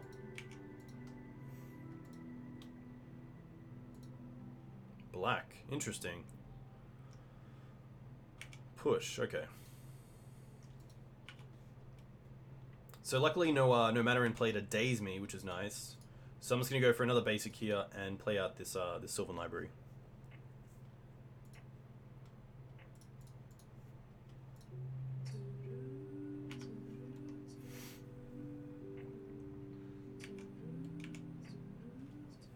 I think this Green Suns is most likely going to get Questing Beast, especially if we can lead on a just Noble Hierarch next turn, and then the following turn we can attack for 5 with the Questing Beast, which is kind of cool.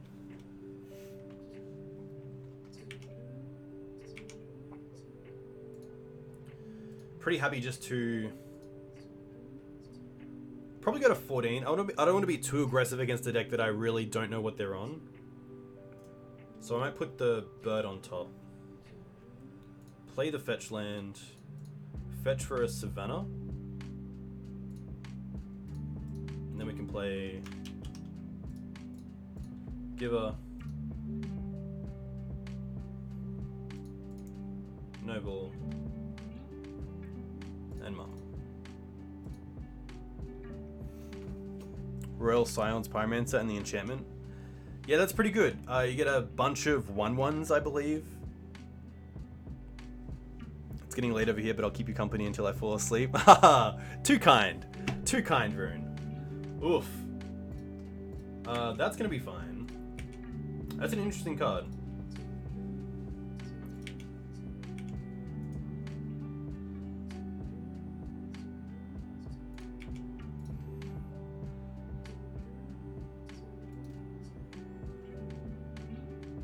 Ooh, Plague's pretty good. Can't really beat that.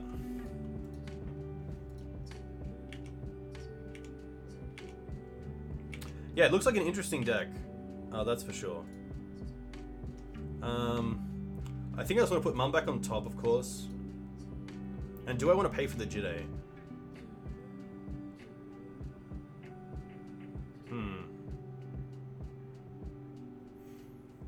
Do I want to go to 9?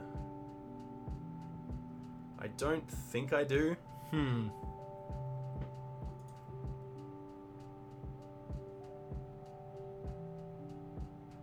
Most likely a Bolt deck. But I think you gotta risk it a little bit for the biscuit. So let's go for Knight here. Which will be a 3-3 with the Plague Engineer. That'll be a 4-4, okay.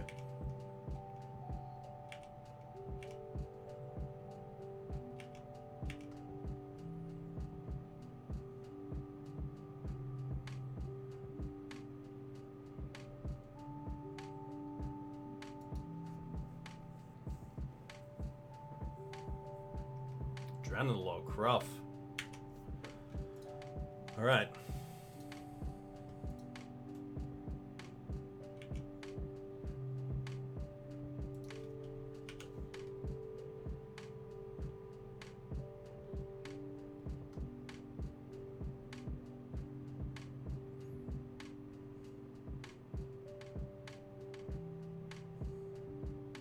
This mana base is nuts.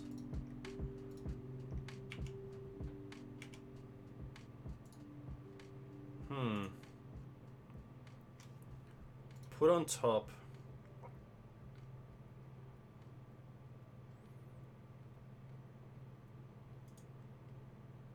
I think I like the Tracker over the Knight. It's definitely interesting. The Tracker gives us instant value, so I might go with Tracker here.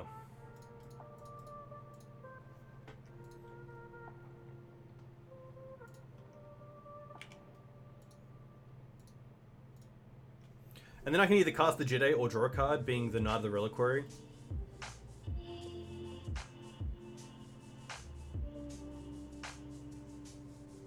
And I think it might be just...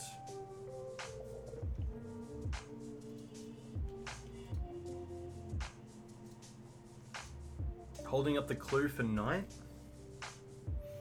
I kind of want to shuffle my deck. I kind of want to find Swords to Plowshares for this Tireless Tracker. So maybe I just want a Green Suns for like a Birds of Paradise.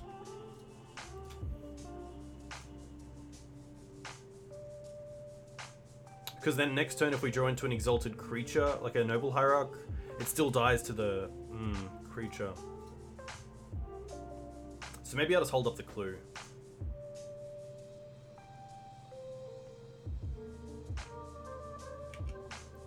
It's tough.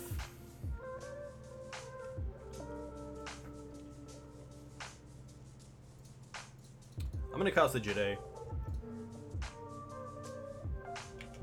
I want to try to apply some sort of pressure next turn.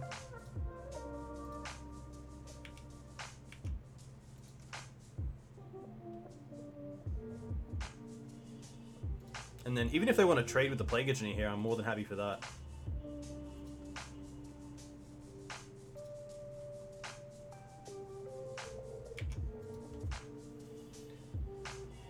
Whew.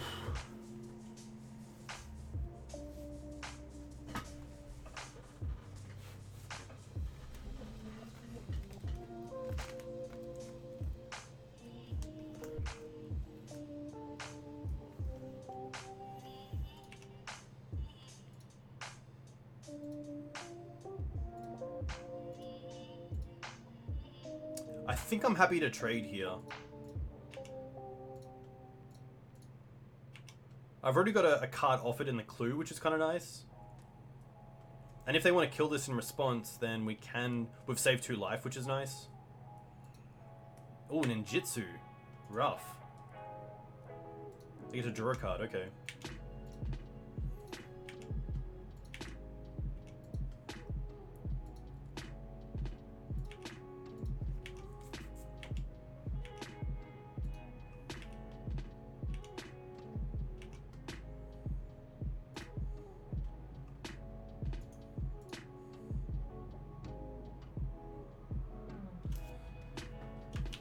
maybe here.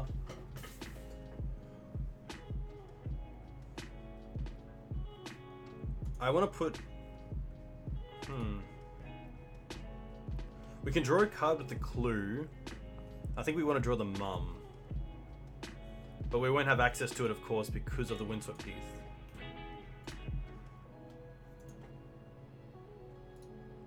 I guess I could also go like Knight and then go for Mum and Teeg.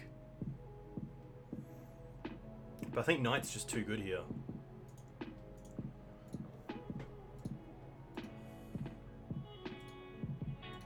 I could also go Green Suns for Scryb Ranger, which I actually really like.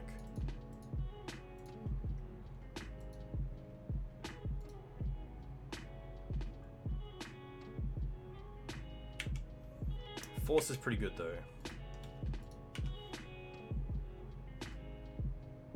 Scryb Ranger would have allowed us to return a land and actually get 3 mana to cast the Knight, but maybe that was a little bit too greedy.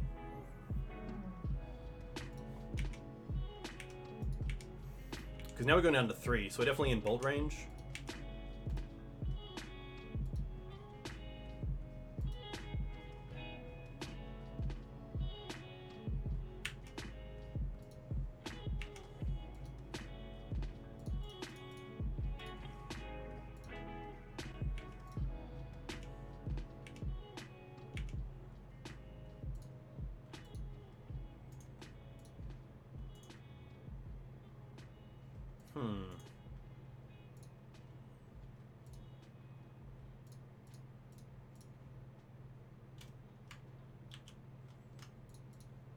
Knight first.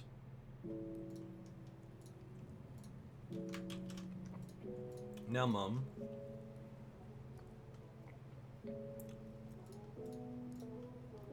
I'm just gonna get Dryad Arbor here as a pretty much a jump blocker.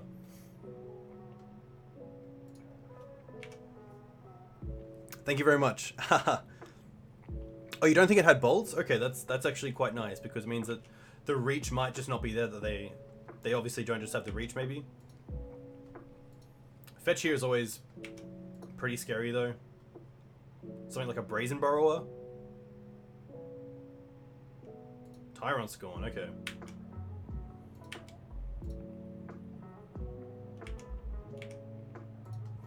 I guess Chain of Veil is definitely coming in. Chain of Veil? Veil of Summer. Okay. Lot of removal. So, I definitely like Palace Jailer. Choke's interesting. I think they can play around Choke a little bit too easily. Hey, Arbiter, IV, MTG. Welcome to the stream. Let me know, what do you play in Legacy? If you play Legacy, this is going to be an interesting one. Plague Engineer is tough, so I think I might actually take out some number of Thalia, and maybe even my mums. I definitely like Paths. Tireless Tracker is nice. Gaddock Teeg can most likely come out. Choke's interesting, but they have so many Astrolabes that it doesn't really matter. I'd probably rather just have something like Council's Judgment, but looking at this deck right here, I actually don't mind this setup. So I'm going to keep this. There's definitely merit as well for Gideon in this sort of matchup where it does grind out, but I'm going to try and rely on just keeping to the same sort of strategy that we have in Game 1, just with a few more answers to threats and removal in Veil of Summer from my opponent.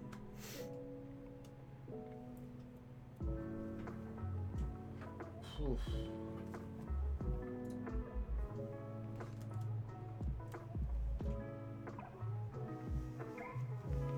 Skylash is very cool. Skylasher, for those who are unaware, is a 2-drop 2/2 with reach, can't be countered, and I think it also has flash. Let's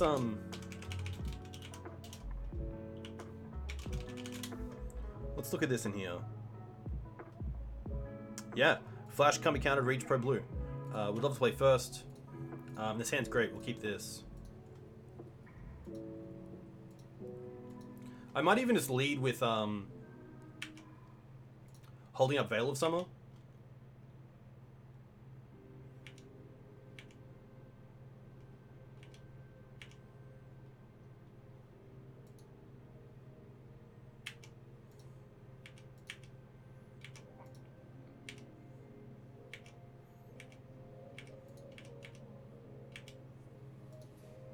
Thalia, interesting.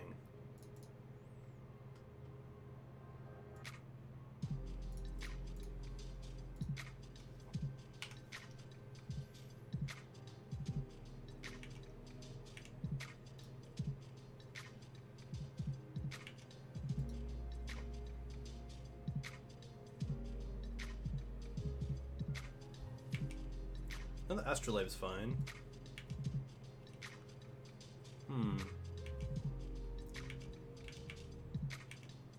I really want to draw into a green source here.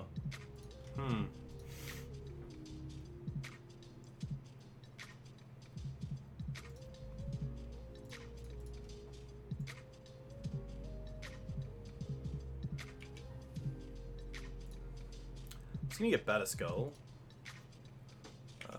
Attack with the Thalia.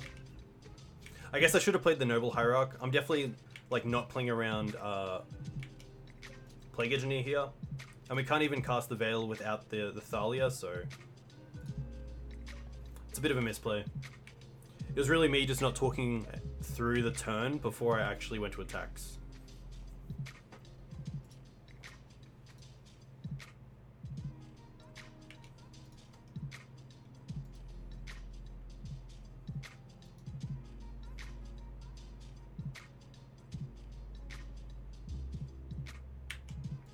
Engineer's pretty good.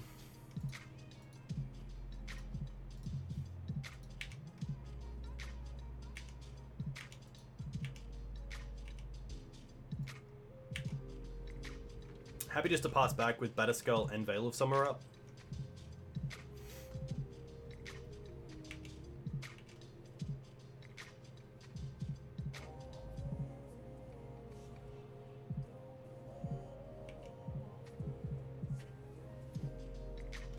Can actually trade with it here if I want, which I don't mind.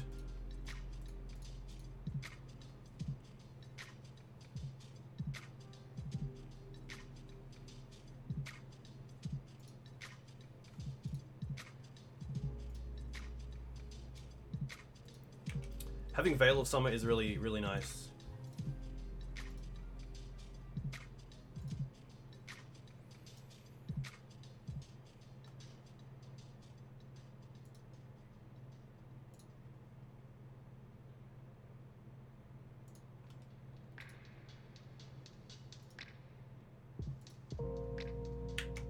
Oof. Now with the path, I don't really want to trade.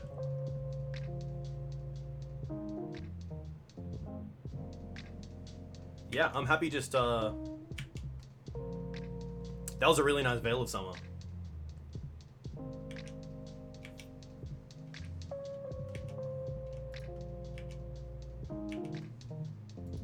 Knight.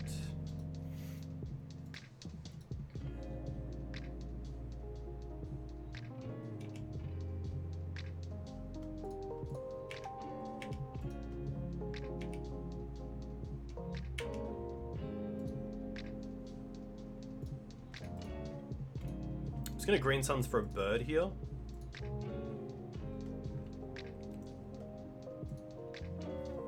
And then path this Plague. I could do it in upkeep so they don't get the mana tapped, but I'd much rather play around anything like Spell Pierce or any sort of counter magic.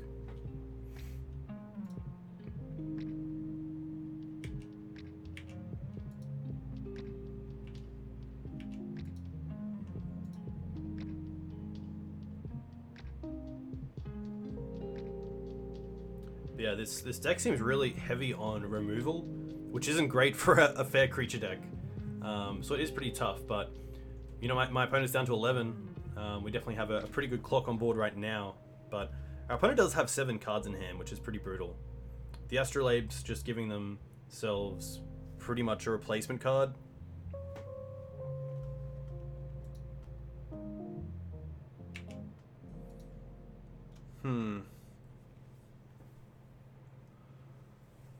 Whew.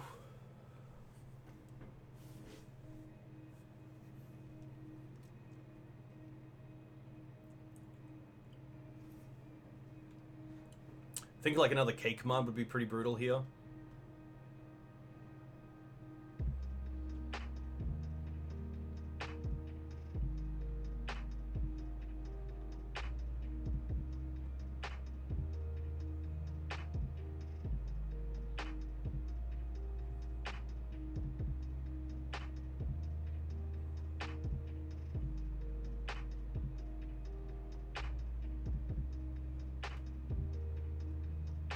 him. Rough.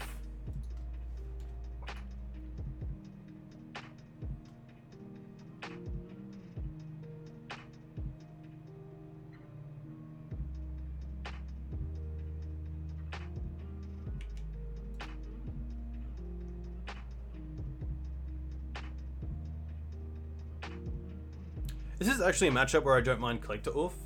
I don't have it in the sideboard, but I probably should.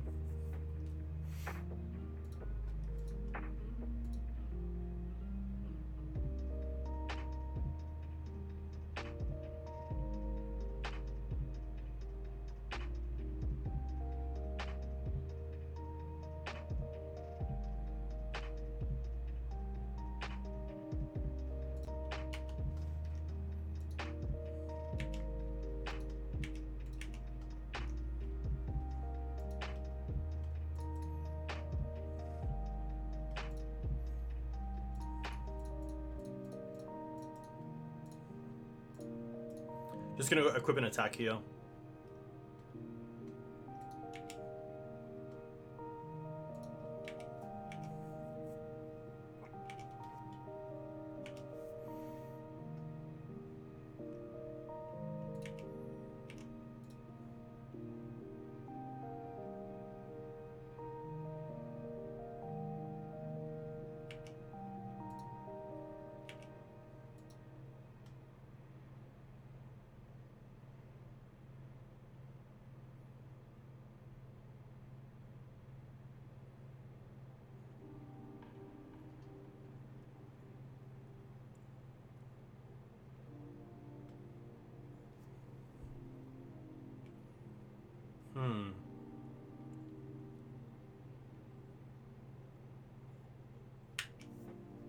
Engineer's fine.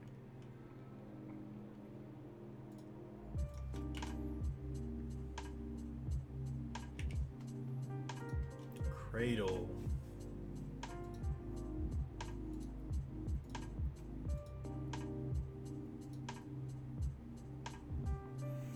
Bird flu.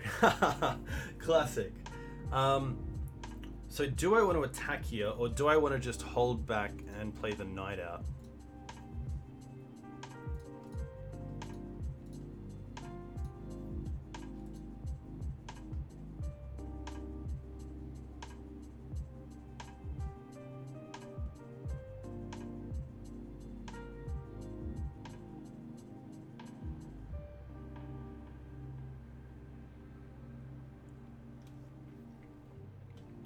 I think I don't mind attacking.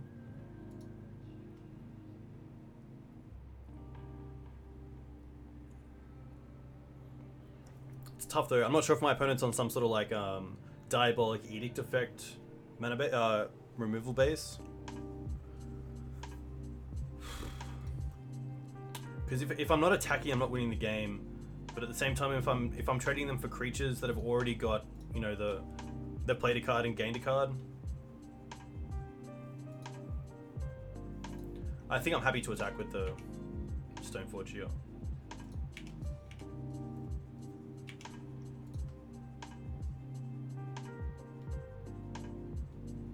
Alright.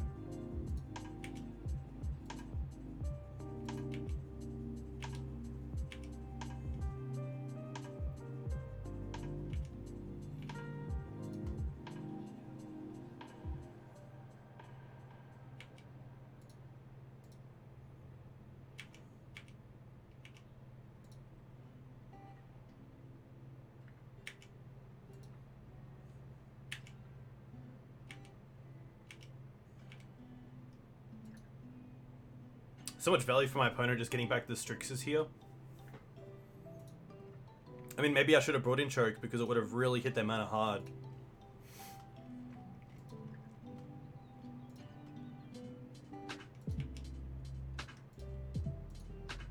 And there's the sack effect.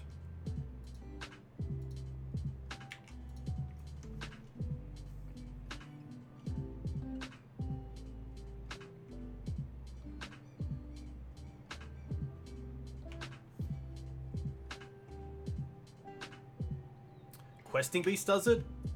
Swords. Not so great.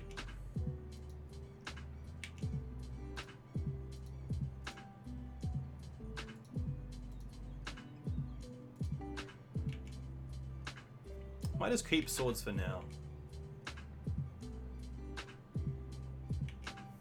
Does mean they can hardcast Force, which is pretty rough.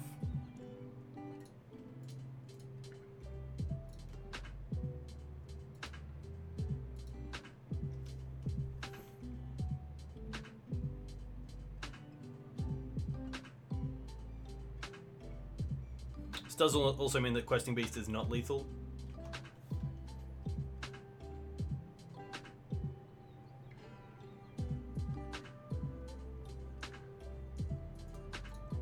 I think we just concede there. Sadly, we can't get back in, even if we draw. Questing Beast doesn't even do it because it is on 6, of course. So pretty rough going down 2-3, but obviously some changes to the deck will hopefully make it a little bit more resilient. Plague Engineer definitely had a bit of a field day today, and it's probably a reason why I kind of like staying with the 4 givers. If Chalice decks become good, then Eldrazi becomes good as well, so having the protection from Colorless is also really relevant, which I don't mind, but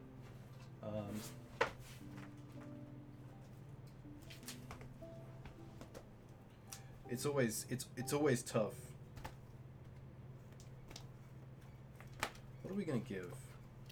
I had a card in mind to do for a giveaway.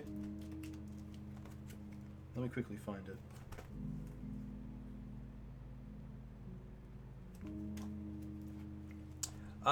Batterskull's actually been kind of nice. So the one thing that I don't like about Stoneforge Mystic without Batterskull is that it's not really a threat. Opponents don't really care about it until you get your equipment down and you actually start attacking with some form of equipment. But if you get a Batterskull with Stoneforge on turn 2, there's a lot of decks that really have to just find an answer for Stoneforge, or they might not have an answer for a 4/4 on turn 3. So that's always pretty rough. The Gideons weren't that great in these games. Maybe the Gideons can come out for something else. I probably should have brought in Gideon for that matchup where it's just so good against Plague Engineer, and it's really the card that I wanted against Plague Engineer.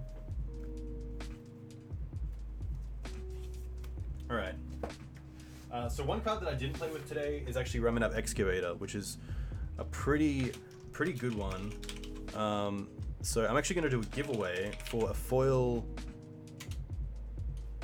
Ramunap Excavator. So if you want to get in this giveaway, just type Doogs in chat and I'll give this away as a thank you for coming in and watching the stream.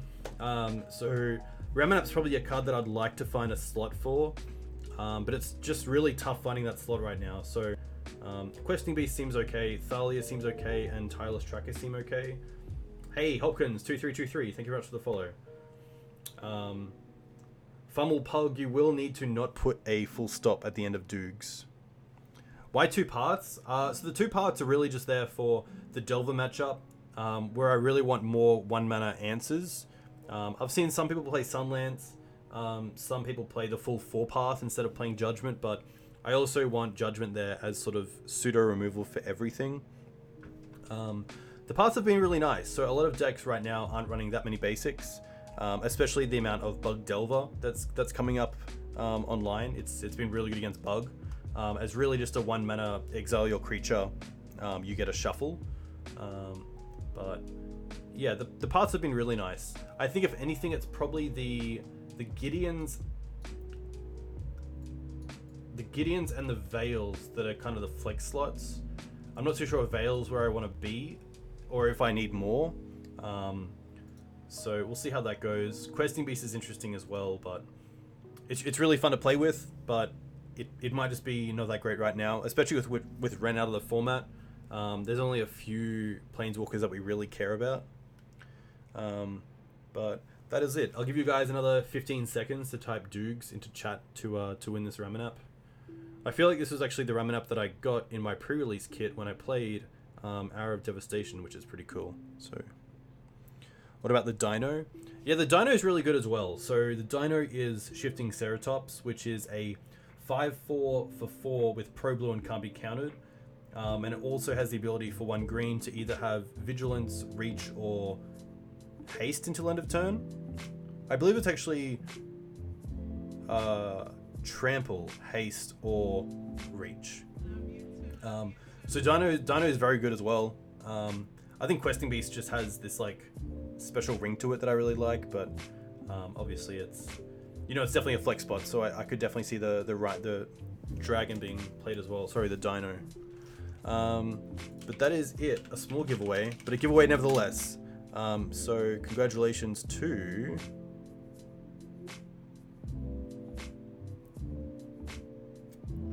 Chillin' Sideways.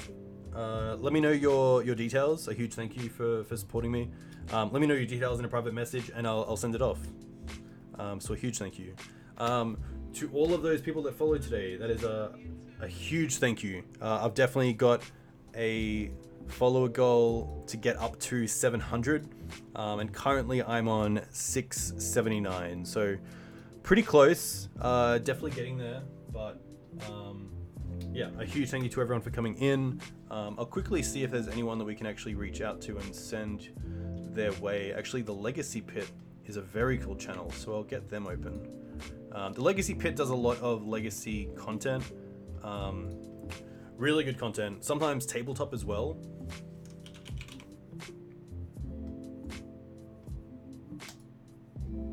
But yeah, a huge thank you to you guys for coming in. My name is Dukes on Twitch. You can catch me on Twitter at Dukes on Twitch, or at YouTube at Dukes on Twitch. Enjoy your weekends, stay safe, and I'll see you next Wednesday. Cheers.